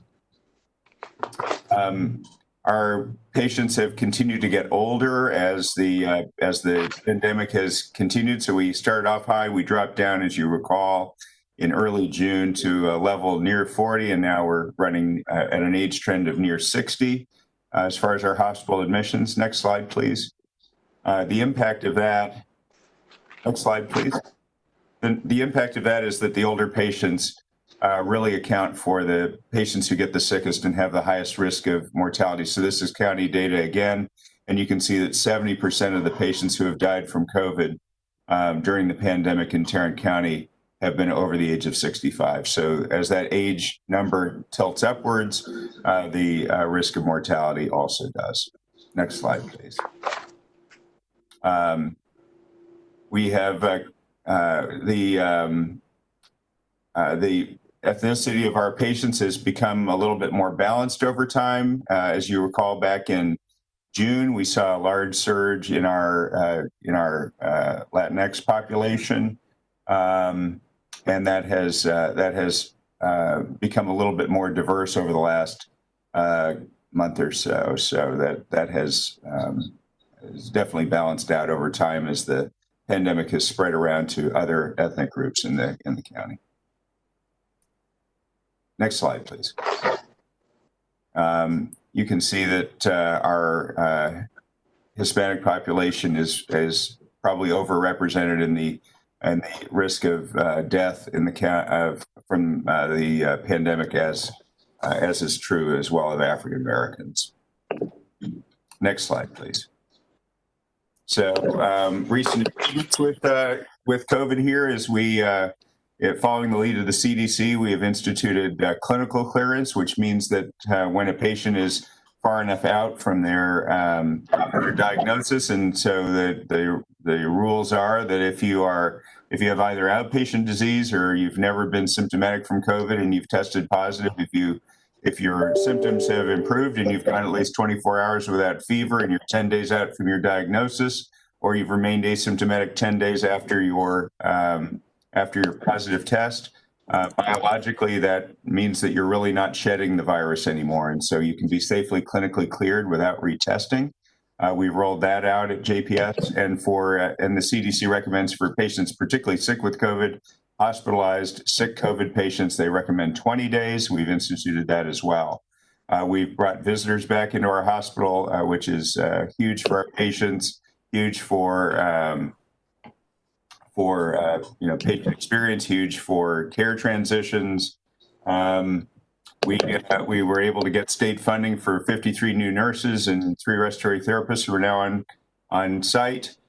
We have developed a plan for managing flu and COVID-19 because we certainly are concerned about trying to deal with both of those infections at the same time in the county, and we certainly have no reason to believe that COVID's going to disappear in the next few months. So we are gearing up for preparing for both of those infections to be co-occurring in this facility as we get into flu season. One kind of nice thing that we're looking forward to is that pending FDA approval, we've been promised a supply by our laboratory supplying company of a 4-valent test that tests for flu A, flu B, respiratory syncytial virus, and COVID off the same swab. So that would be a very big impact for us if we get that. We have been able to reopened dentistry in a limited way. And as of next week, we will begin phase 2 of elective surgery, which will include some patients who require inpatient stays after their surgeries. In a limited number, we're going to start slowly so we make sure that we do not overly tax the system. But we believe it's very, very important to provide necessary care for our patients. Our patients have been waiting, patients in this category have been waiting now many months to have their surgical procedures done. This means joint replacements. This means more complicated hernia repairs, anti-reflux surgery, a whole variety of things that require overnight stays for our patients. And we're glad that we're going to be able to begin offering these services to our patients again. Next slide, please. Helping to drive a lot of what we've been doing in terms of our COVID response has been this phenomenal multidisciplinary group called the Clinical Steering Team. So this is a lot of our physician leaders, operational leaders, coming together, evaluating all of the data, the recommendations, our situation on the ground here, and trying to come up with our best recommendations for how to apply all of this information most effectively here at JPS. And so I'm unbelievably grateful to this team. It's been tremendously engaging and invigorating activity to work with these individuals, and it's helped us be the nimble organization that has allowed us to respond, really phenomenally well to this pandemic. Next slide, please. So in summary, our daily case counts are down across Tarrant County and at JPS. Of course, it remains unclear what impact school reopenings and other and perhaps relaxing of our restrictions may have. The last time we did that, we had a big surge, so we have to be very concerned. Preparations are underway for managing COVID and flu season. Resurgence of COVID-19 now would bring new challenges as our overall ED and hospital volumes are nearly back to where they were pre-COVID. But as always, we are always ready as JPS. So if anyone has any questions, I would be glad to answer them. It's a lot of work, Rob. It's been quite a journey, no question. Any questions for Rob, for anybody? No, sir. All righty. Okay. Thank you all. I appreciate it. Rob, thank you. Okay. Thank you. And now I'd like to introduce the final presentation for our open session today. So the last time we met together as a quality committee, I mentioned that I want to continually give you all information about how it is that we do the great things that we do here at JPS for our patients.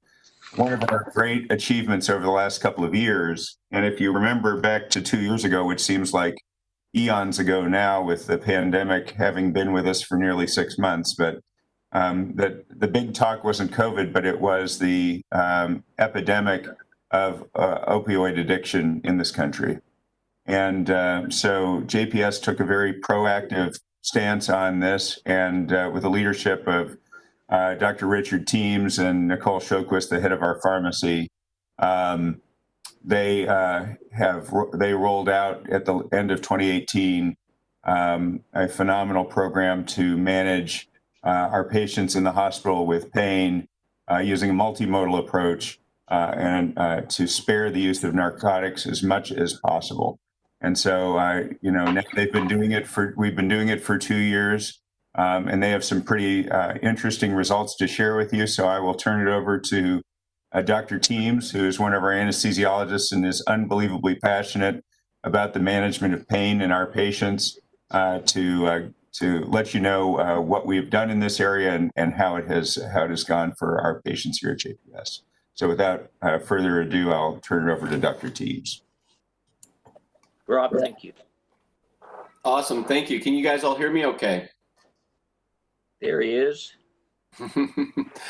Awesome. Well, thank you for that introduction, Rob. I really appreciate it. And truth be told, this really wouldn't have been a thing without Rob's continual support and help and dedication to this. I also have on the line is Nicole Shoquist, who's my partner in crime in all this, and also has been a tremendous help. So kind of wanted to highlight what we've been able to achieve here at JPS related to opioid reduction and pain management, because I think it's important to highlight it's not so much just how much opioid we can get rid of, but how well can we as a hospital system actually control pain and do so in an effective manner to where our patients are happy and that their pain is adequately being treated, but doing so safely and with as much mitigation. Oh, can you hear me okay? Now I can. Okay. And yeah, so it's so much trying to get rid of the opioids, and mitigate them as much as it is actually controlling their pain.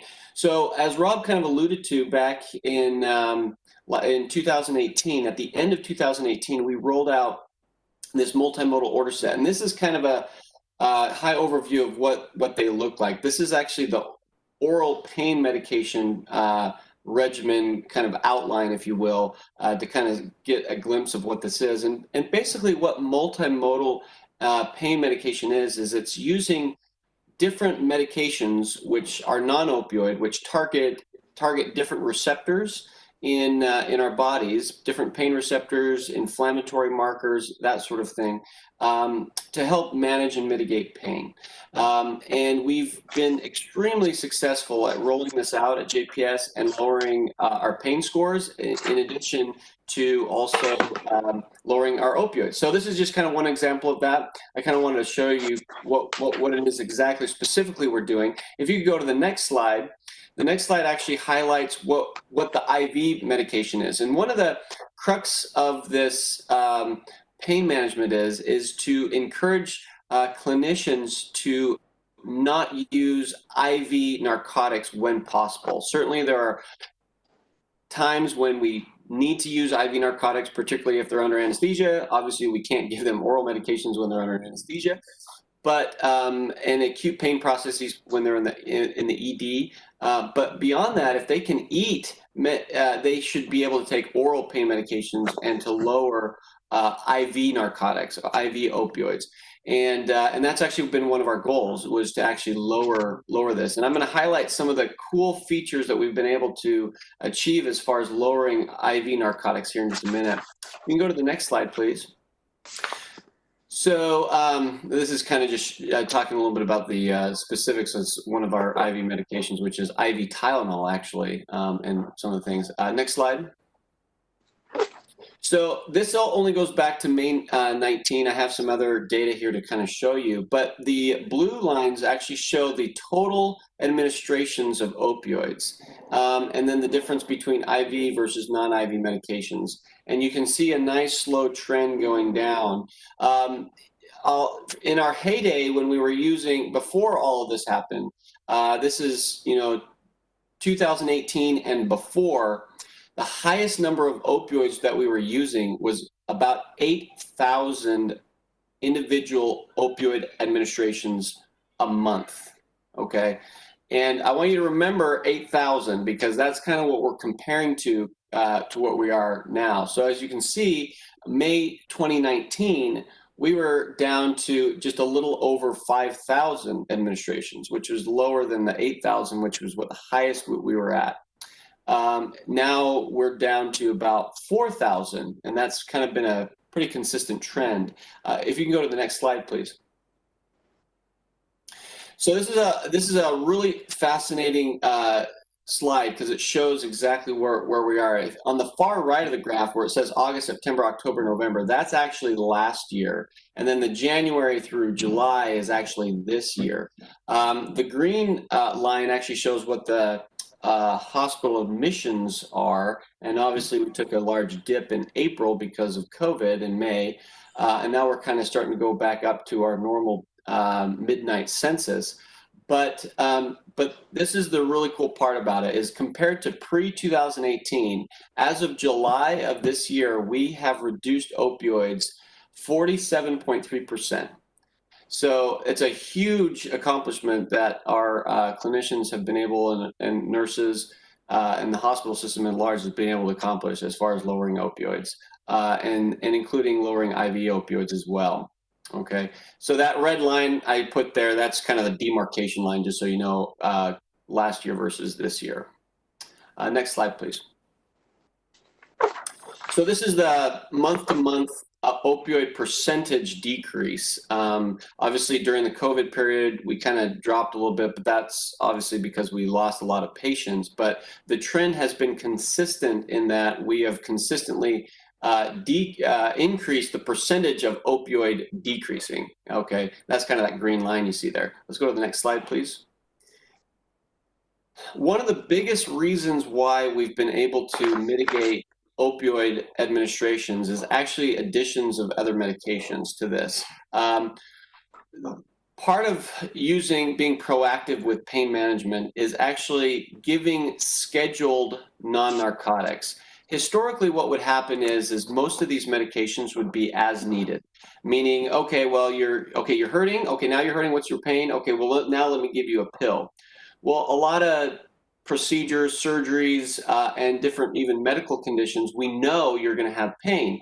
And so it doesn't make a lot of sense to just give you as needed pain medications. And so the multimodal order set is actually scheduling. We're actually giving you pain medications on a scheduled basis. So the patient doesn't even have to ask for the pain medications. They're being given. And these are non-opioids, of course. But some of the medications that we're giving them that have had a huge impact in lowering opioids has actually been these two medications. One is ketamine, and the other one is IV lidocaine. And lidocaine we typically think of as, going to the dentist and getting our mouth numbed up. But actually, when you infuse it intravenously, it is actually a very potent anti-inflammatory medication and has actually been tremendous in helping us get patients out of the hospital, specifically for large belly surgeries and even acute pancreatitis, which is actually not even a surgical condition, it's a medical condition. Our internal medicine colleagues have actually had great success using this drug to manage acute pancreatitis. And then IV ketamine is great because we can actually give this drug in every single care floor in the entire hospital. It's ubiquitous. Any physician anywhere or APP can order this medication. They can actually get it. And it's one of the most potent analgesics we have. But the awesome part about it is it's not addictive at these doses. And it's extremely potent at actually controlling pain. And it's actually safer than giving an opioid. Even giving 2 milligrams of IV morphine, for example, that medication is far safer than that and has been one of the keys to actually lowering our opioids. Next slide, please. So this is a great graph kind of showing the jump that we did in ketamine. So pre-multimodal order set, before we were even using it as much, this was, we started it October 2018. So you see that jump from the fourth quarter 2018 all the way up to the first quarter 2019, and then it's been slowly going up. Obviously, then COVID happened, and we weren't using it as much because of our patient population and drop in actual patient volumes. But this is actually the reason for that. Next slide, please.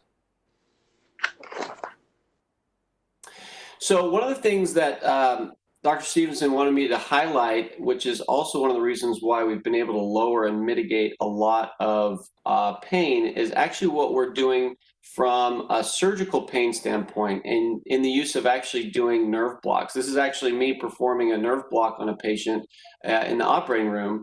And this actually predates the multimodal order set, but has been instrumental in actually not only lowering hospital costs, but getting length of stay down quite a bit and having our patients, do really well.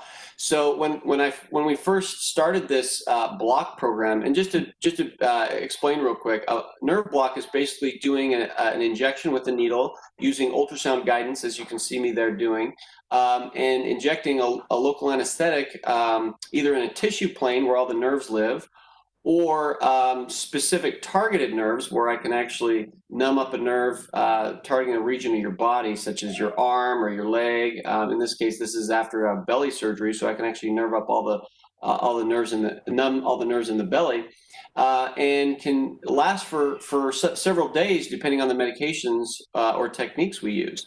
And this has been awesome for our surgery patients because we know that surgery is inherently very painful. And if I can lower that pain requirement by using a nerve block technique, well, then I just decrease the amount of opioids and addictive medications we have to give this patient. Interestingly, 3 days is kind of the magic number for opioids. If I have a patient where they are consistently on opioids for 3 days or more, that's where that inflection point goes and happens, where they are more likely over time on an exponential basis to need more and more opioids 1 and 3 years down the line. So if I can stop that process from happening by using a nerve block, then I've achieved a lot of really important goals here. So when we first started the block program, we were blocking 10 patients a month. Now we block about a little over 520 actual individual blocks a month. So it's a huge increase, and the proof is kind of in the pudding as far as how well this has been effective. One of the key strategies for this was actually on the rib fracture protocol, where patients with rib fractures will either put catheters in or will do local infiltration injections on there. And just over a 2-year period of time, we demonstrated with length of stay decreases in the hospital, some actually ED discharges for rib fractures, ICU length of stay decreases, intubation days in the ICU. Over a 2-year period of time was almost $2 million worth of revenue that was saved for not having these patients in the hospital or in the ICU or intubated.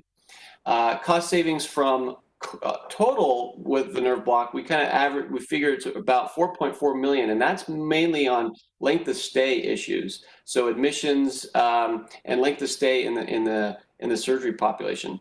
Now, the bottom graph there is actual patient responses we've been able to get as far as what their functional recovery has been based on those who have gotten nerve blocks. Go to the next slide, please. And this next slide actually highlights, again, patient responses from pre and post and 3, 7, 30, 60, 90 days out after a surgery. Now, if you look at the top graph, the interesting thing is that is preoperatively. So their pain preoperatively was higher than when they actually had the surgery and after the surgery. So there, you see there with activity or at rest, you have about an 8 and a 6 out of 10 scale. And then we do the nerve block, they have their surgery, and then their pain is actually pretty well managed, and then it drops off pretty exponentially.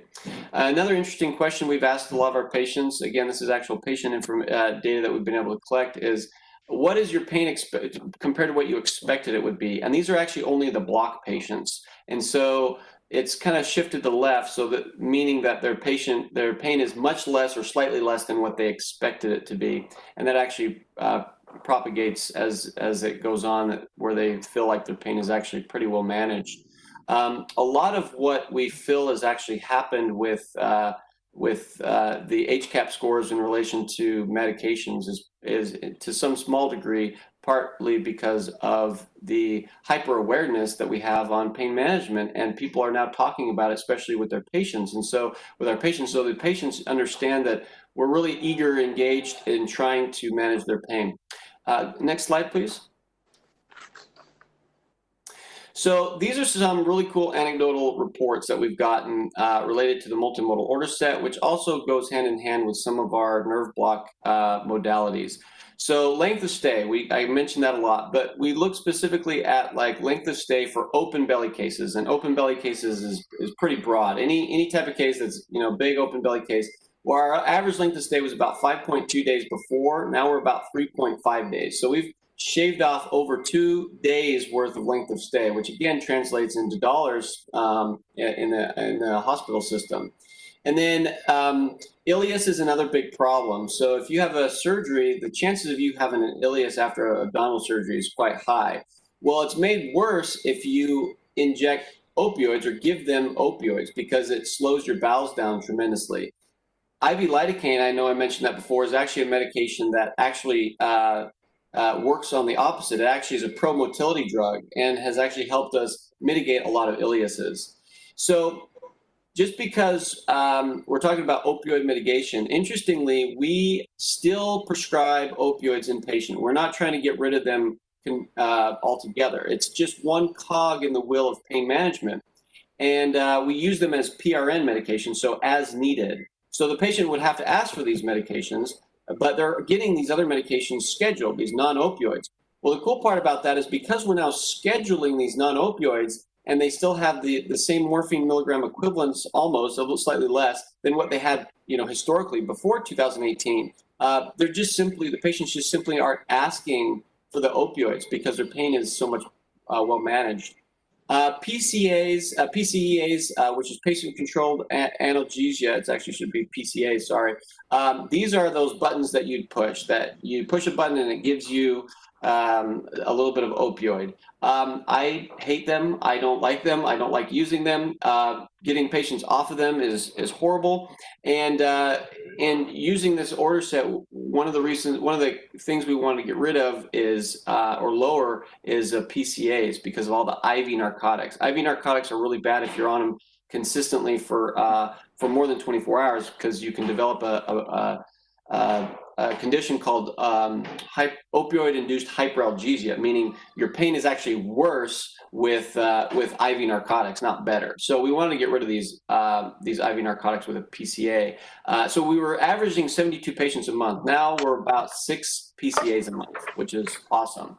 And then breast surgery cases is another one where we went from 1.5 days to after we started doing these blocks. Now we're at 24 hours or a little less.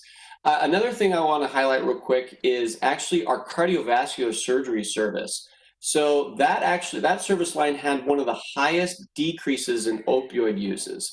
Now think of what's happening with cardiovascular surgery. They were cutting open their chest, we're sticking chest tubes out underneath their rib cage, and we're pulling out the heart and playing with it, and that's a little painful. So we actually started doing these special type of nerve blocks for them for this, also using multimodal pain medications, and it has been tremendous. We've had over a 75% decrease in opioids just on the open heart cases. So now these patients average 1 tramadol a day of opioids, which is pretty small. That's a very small amount of opioid for a very, very large surgery. Next slide, please. So what are our goals? Well, we've almost made our goal at 50%. We're at what I think it was 47.3. So we're almost at 50% reduction of opioids since our baseline to pre-2018. And I anticipate, based on how we've been how our trends have been going, that by the end of this year, we'll have reached that goal of a 50% reduction of opioids. We also want to do this for outpatient, and we actually haven't rolled out the outpatient multimodal order set yet, but it's because there's such a hyper awareness of this that I think we're actually doing really good in that realm, even despite not having the order set for that. And then the 25% reduction in IV admissions of opioids, we've already reached that goal. I'd like to see that goal actually increase to 35%. And then next slide, please. I think this is my next slide, my last slide. So next steps. So one of the key things of this is maintaining provider education on this. We have obviously a lot of residents that rotate through JPS. This is where they're going to learn how to manage pain effectively. And so we need to do a good job at continuing that education for them so that when they go out, whether they're serving our communities or other communities, they can be good ambassadors for what JPS has done here for pain management. And then, like I mentioned, we're going to be doing the outpatient multimodal order set here. We're actually in the process of actually building it right now. We've had some updates on the ED multimodal pain order set. And one thing I should have mentioned at the very beginning, actually today there was a big news about JPS just getting a $1.5 million grant for opioid and addictive medication mitigations. And so that was actually just given to us and was just is really hot off the press.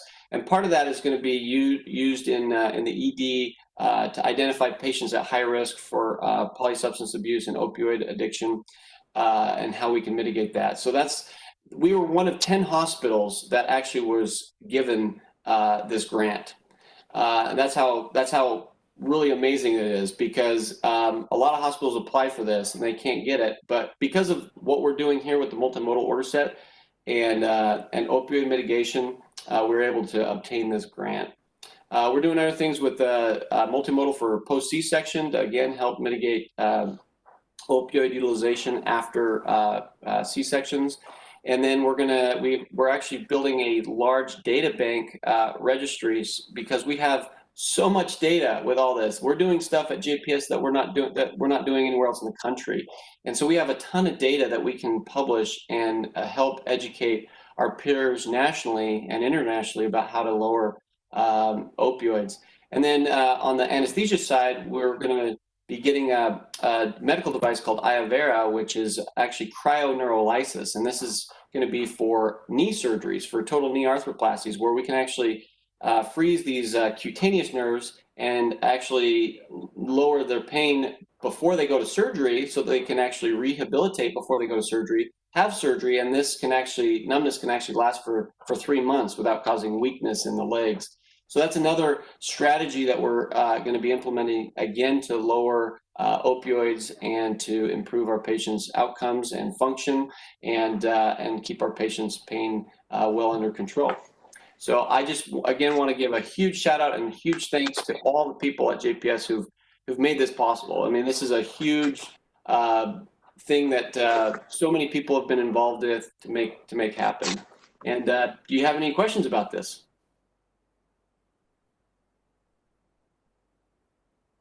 Want to say, wow, I was very impressed with what all y'all are doing and love this. It's great. Thanks. You're very welcome. No, this is quite exceptional. It really is. The what you've been able to accomplish in a very short period of time as well. Yeah, it's you know, I kind of talked to a lot of people throughout the country about this. A lot of people have asked me to speak about this, and they can't get it off the ground. It's hard to do. Trying to get so many people to buy in to an idea like this is it can be very challenging. But at JPS, we're very forward thinking. There's so many forward thinkers here, and a lot of them are on this call, and that's really what we owe the success to, is all these people who believed in this and decided to do it. So big props to everybody. Yeah, but you need a champion to make sure that it occurs, and it sounds like you're there. Thank you. I mean, this is really huge for our patients. I mean, you know, we, and everybody else in medicine was sold a bill of goods back in the 90s in terms of, the fifth vital sign and aggressively using opioids for our patients. And, I used to say when I rounded on surgical patients years ago that if anybody could figure out how to cure, the freezing up of the bowels or an ileus after surgery, that they'd win a Nobel Prize. But what we were really doing is just giving people too much narcotics and slowing their bowels down. I mean, you put patients out, you do, a lot of preoperative stuff, in terms of enhanced recovery after surgery for a big belly case. You run them on no narcotics in the operating room. You give them no narcotics afterwards. You give them multimodal, maybe a block two, and a big open colon can leave the hospital in 2 days, no problem. And that, as Dr. Weber will tell you, that never happened in the past. Ever. So this is revolutionary stuff. It's absolutely incredible, and it's phenomenal for our patients. So it's a huge achievement, and Richard and Nicole deserve tremendous credit for their leadership in this. It's phenomenal work. And of course, everybody has to participate. We've had tremendous engagement across the board: nursing, physicians, residents, APPs, everybody, pharmacy. But to your point, Dr. Weber, it takes a great leader. It takes a passionate leader, and and Richard and Nicole have been those leaders for us in this tremendous journey. No, it's great. Anybody else have any comments, questions for Richard? Thank you, sir. Can you hear me? You're very welcome. Thank you. Thanks for having me come. I appreciate Good it. work. Good work. That's what I'd say. Thank you. Lordy. Okay. That's all I have for the agenda on the quality committee. I'm not aware of anything that we have in executive session. 2 sentinels. Oh, that's right. You're right. I'd forgotten. So I'll tell you what, it's 2:57. How about if we adjourn from open session till about 5 minutes after 3, and then go into executive session at 15:05, if that's okay with everybody. Okay.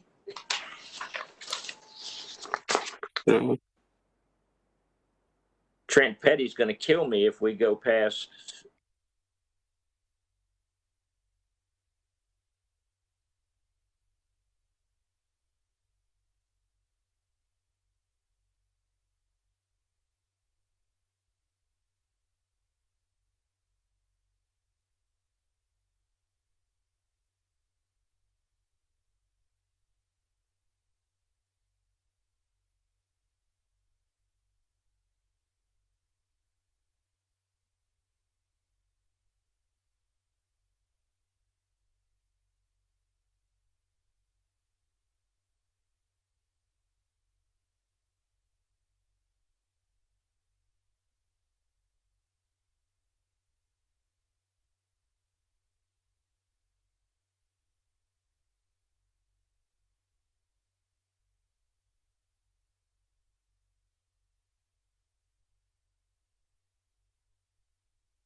I'd like to reconvene in open session for deliberation and or actions, anything that's necessary from the closed session.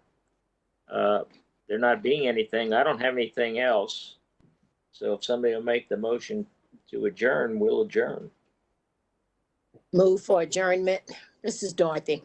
Hey, Dorothy. All right. We- 18 minutes, 15:18. We're adjourned. There Thank was you, everybody. there was no second. We can't adjourn yet.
Everybody, I am remote, but I'll be back in front of my computer here in a few minutes, but I'll call to order the Planning Committee, September 3rd, 2020. I'm informed of no citizens wishing to address the board.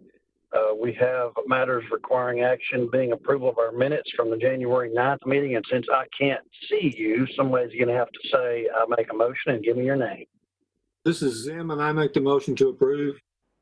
This is Dorothy DeBose. I second. Great, we got it. Thank you very much. All in favor, say aye. Aye. All opposed, same sign. There are no opposition. Thank you very much. So we have one item on the agenda today, and it's my fault that it's on the agenda.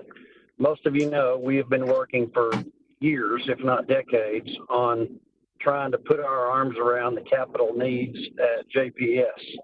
And we have we've dove into that well on several occasions to some avail, but really never to a comprehensive manner that showed us what our capital needs were, what our capital funding obligations should be, our capital replacement schedules, our critical priority needs in our capital area. And as most of you have had to endure, I've been yelling about this for a long time. And this year, I am pleased to say that we have some significant help that has joined us. And I know many of you have already met Adam, but I've had a chance to meet with him significantly, spent a long time with him this week, and we'll see him again tomorrow. And what I've asked Adam to do is give you all sort of a 30,000-foot overview of the capital plan that we want to begin pursuing in JPS. And it's not necessarily a budget 2020 plan. It's really more of a long-range plan that helps us outline a vision for capital equipment, capital replacement, and that includes facilities and all of our assets. As Adam and I discussed, we don't know when the bond campaign will begin, but we know we have significant capital needs today. And we have life safety systems, we have chillers, boilers, we have a lot of fixtures that simply haven't probably gotten the amount of attention they need when it comes to reviewing. So I'm going to turn it over to Adam and mute my phone so it doesn't disturb you to kind of outline what this system looks like. Adam? Well, thank you for the kind introduction. Hello, everybody. Nice to be in front of you again. Trent, I'm going to start with the enterprise-wide risk management assessment.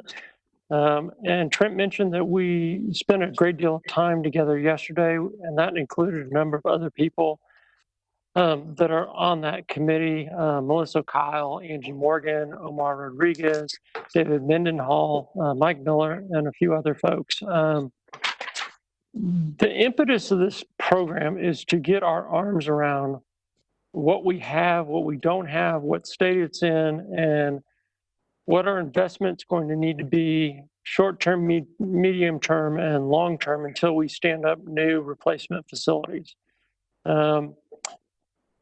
Currently, we are well down the path with this program in terms of bringing folks online. We have sent out the RFPs. It's 4 separate RFPs, and I'll go over those 4 tranches in a little bit. We have received an incredible response. And in fact, when we did our virtual video, we had 287 folks interested. That's 287 firms interested. We did not receive 287 responses, but we received a plethora of responses in each of the areas. So to speak about each of the areas, the first, and these are pretty broad spectrum. The first one is architectural, and it's primarily based on code compliance with building code and Texas accessibility standards to see where our weaknesses are and where we have certain issues with the building code itself. They do exist. I've walked quite a bit of facilities. I know we have several accessibility components. We're already working on those that have been identified already. The second component is our mechanical, electrical, and plumbing systems. That also includes our low voltage as well as our med gas, med air systems. that is broad-based as well as minutia-based systems throughout the hospital as well as all the clinics. And by the way, this is every asset that we have in JPS, meaning all the clinics, all the buildings, everything we own. So that component will look at everything from boilers, chillers, pumps, air handlers, you name it, everything that's mechanical, electrical, or plumbing. Again, we've already started down that path on our own. We have identified some issues with our electrical panels, lockout, tagout issues with the panel schedules, et cetera. And we're moving ahead quickly with the things that we know the Joint Commission will look at, and we know the status of them currently. The third tranche is fire life safety. That is basically the predominant bulk of what Joint Commission will look at when they come through. So it's everything from our smoke evacuation systems, our fire dampers, our smoke system, our alarm panels, our fire compartments, and it's everything that's Joint Commission, CMS, and NFP, which is National Fire Protection Agency driven. And I'll go over deliverables a little bit for each of these. The last component is actually the lightest in terms of the amount of work, but probably one of the more expensive ones if there are integrity issues, and that is a review of all our building envelopes. That means from the ground to the top of the roof, everything that's on the exterior of the building, window systems, wall systems, all the caulking, all the parapets, all the roofing, all the penetrations. Adam, is that what you call the envelope? Yes, sir. So it's everything on the outside of the building that encloses the building. It's nothing inside the building, other than where the windows themselves meet the interior face of the building. So for example, we know that the tower on the west face leaks significantly, virtually on every window. Apparently that's been an ongoing issue here. So I don't know that mitigation plan, but certainly these folks will look at that and make recommendations. And there may not be a permanent mitigation plan for that. And that's common with a lot of buildings that once they're past their useful life, that's very hard to mitigate. I don't know that, and I can't speak to that right now. A little bit about the timeline. It's a dual function timeline. So this is not a short-term walk. These folks are proposing anywhere between 4,000 and 8,000 hours, man hours of crawling all over and through our buildings. We will give them absolutely unprecedented access. And one of the things that we have set as a parameter is we want fresh eyes looking at our buildings and not folks that have worked here before. We find that, and I've done this before, and I found that over time, folks that have worked here, whether they've designed a system, they tend to say, well, I know that's functioning properly, so I don't need to look at that. We need every single component looked at and to get a fair assessment. So essentially, the intent of this is to get us ready for Joint Commission and ultimately have us in a continual state of readiness, which history has shown here that there tends to be a ramp up, ramp down process, and that leads to extensive cost as we ramp up each time that we do that. And of course, it puts us behind the 8 ball in terms of can we get something ready? And when we get by Joint Commission, and I don't believe in getting by Joint Commission, I believe meeting and then exceeding the code wherever possible. Also from this, we will receive a prioritization list. And a lot of this is database driven. They will give us a database of every single component, its manufacture date, its installation date, hopefully what we've been spending on it if we have records so we can know what the operational costs are, essentially a life cycle analysis, and then prioritize each of these components for spend and call it tranche 1, 2, 3, 4. And each successive year, we will attack these components to replace them and or repair them appropriately, depending on if the cost analysis is appropriate to replace them or repair them, depending on the timeline for the new facilities. These will be based on need due to obsolescence, end of useful life, imminent failure, and of course, code requirement. The prioritization list will give us a number of things. It will be the generator of a viable and rigorous preventive maintenance program, which apparently right now we do not have. Apparently there are only 3 or 4 items on our preventive maintenance program that are looked at semi-annually, and that is something that leads to failure at some point in time of any component. So preventive maintenance is critical to this. It also will give us life cycle analysis, as I mentioned. It will give us a real-time asset inventory for asset tracking and operations management.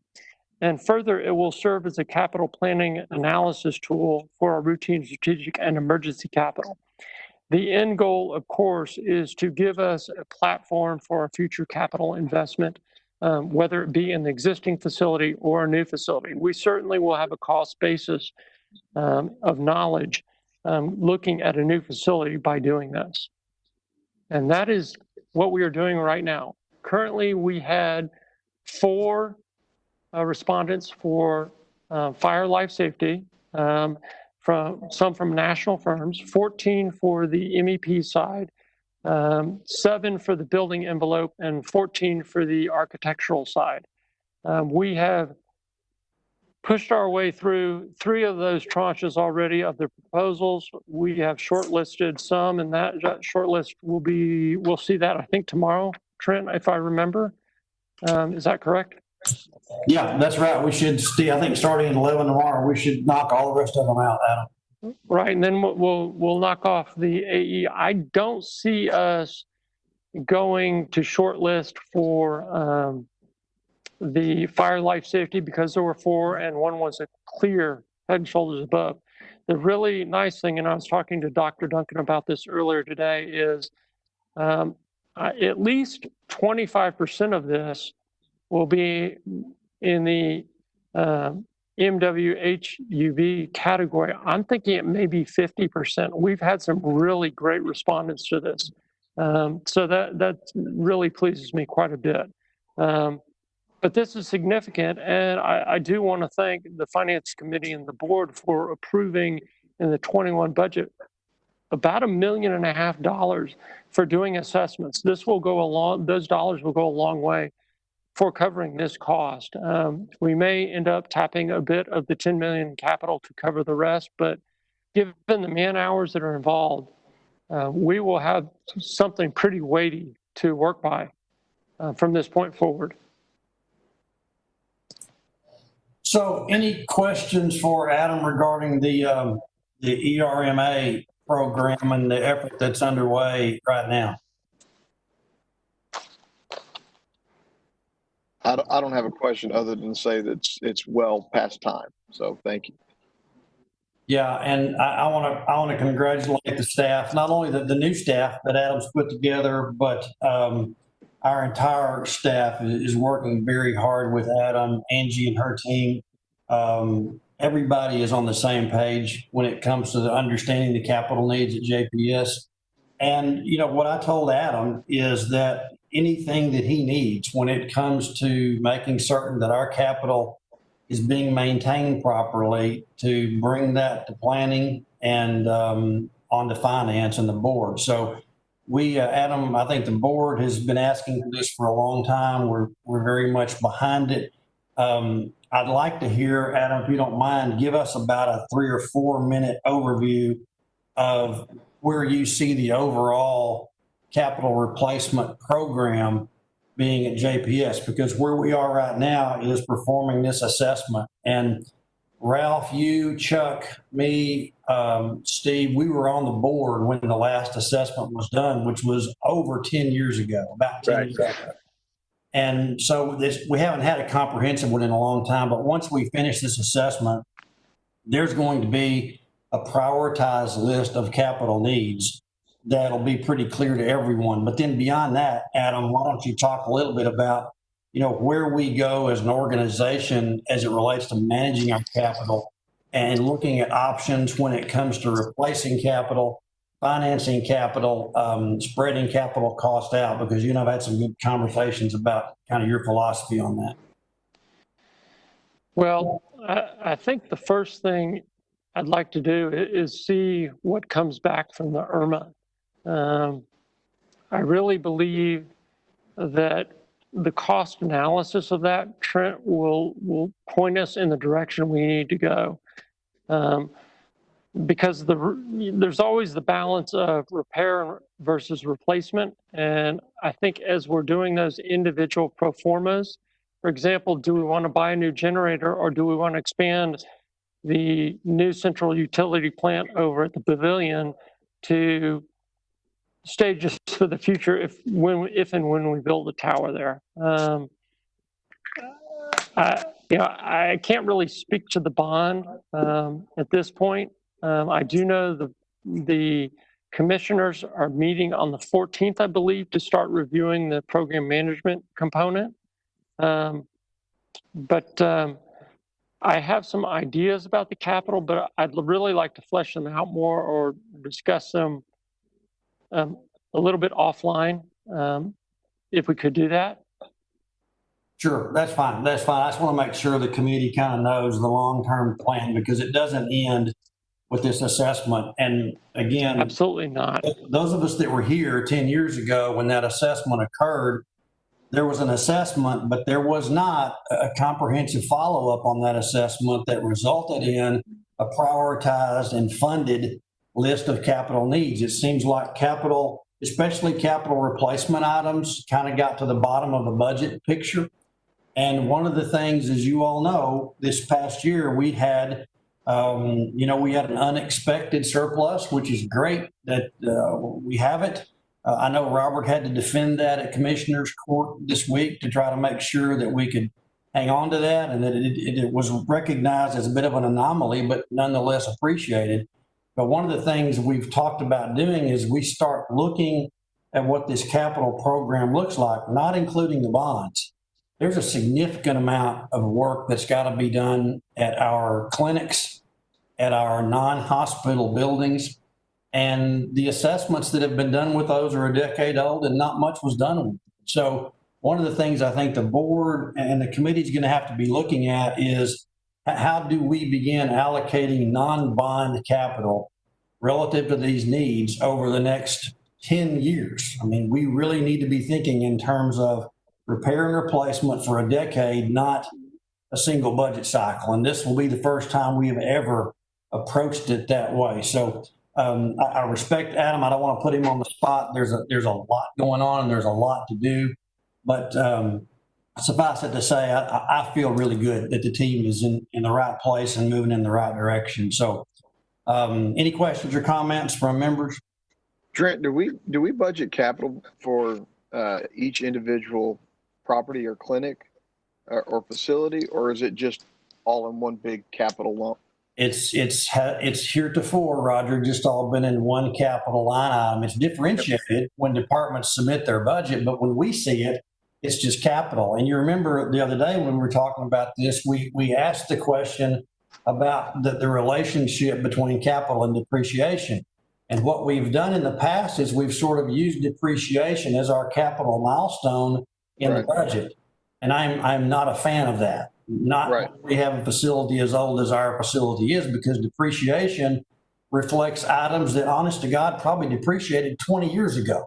Right. We're still using. So we're really advocating for a brand new plan when it comes to how we look at capital expenditures and move away from the model that says fund it only with depreciation. Yeah. Trent, if I may, there was something we did talk about, and that was the notion of how capital is budgeted to begin with. And I'm going to use the word tranche again, and that you have specific components of routine, strategic, emergency, and then ongoing maintenance infrastructure that we've discussed. I don't perceive that is what has been done in the past, and that's really the direction that I would highly recommend. It gives us a more granular approach to how and where we're spending our money, but it also focuses the money more appropriately where we want to. So if we do have a strategic initiative, we are absolutely setting money aside for that. Do we have a pool for emergency? Are we taking care of infrastructure? The very things that you're discussing. Trent, I'm all for it. I think it's a great idea. Yeah, me too. This is awesome. Well, as I said, we've got a great team. Lou, Angie, the whole group is really working hard. And what I've asked the staff to do as it relates to future planning committee agendas is, first of all, we want to see the results of the assessment, but then we also want to see the plan to enact the changes and the expenditures that need to follow that assessment, and that those come back to planning so that we have a chance to understand that system-wide, network-wide, before they go to finance then for funding, because we may find, and I don't want anybody to be surprised if this happens, we may find items of capital expenditures in this assessment that were not necessarily addressed in the budget. And what I've told Adam was that those don't need to be pushed under the rug and wait till next year. They need to be brought forward, let the board take a look at it, and we'll make a decision whether or not that's something we need to allocate additional dollars for. But that's a different way of looking at capital than we've ever had before. So if the board is supportive of that, that's the direction we plan. I can assure the board I will never push anything under the rug. Dr. Duncan can verify that. I will be loud and clear. All right. Any other questions from any board member? This was our only item today, but I wanted to give the board a chance to kind of hear the details of the capital ideas and the enterprise risk management program. And if there's anything else, we'll be happy to entertain. Otherwise, you'll be seeing more of this on future planning agendas, Mr. Chairman. I think this is a wonderful idea, and it's one of the many legs to strategic planning and operations. All right, staff, any more comments? Adam? No, sir. Okay, well then there's no action we need to take today. This was just a briefing item. We'll look forward to seeing you all soon and talk in more detail where we will have action items. So let me ask you, Trent, let me ask you a question. The planning committee only meets every other month. We've kind of met as needed, but as I've told Adam, we'll meet as often as necessary to accommodate the capital needs of JPS. And if that means more than once a month, we will. So he knows to, and Karen knows too, let us know, because we're not afraid to meet if it means we need to address an issue for the system. Good, great. Trent, this is Reverend Emerson. Couple of things. One is I do like the program. I really do, because now it says that we're putting together a prevention program and an intervention program, so we'll be on top of it. My question is, have you heard anything from commissioners or maybe Robert as to when they're going to look at the proposals? I have not. Dr. Duncan, have you heard anything? I saw a tentative schedule. I thought they were starting to do some of the interviews. I believe there were 4 vendors, and they were starting that around mid-September. I want to say September 14th may be the first one. I don't know whether that's been published but I did see something come by my desk as a tentative schedule. I think they talked about it at this last meeting and talked through a schedule, but I don't know what the final results. The exact dates are. Yeah. I'll find that out. Yeah, I haven't heard anything, Trent, on that.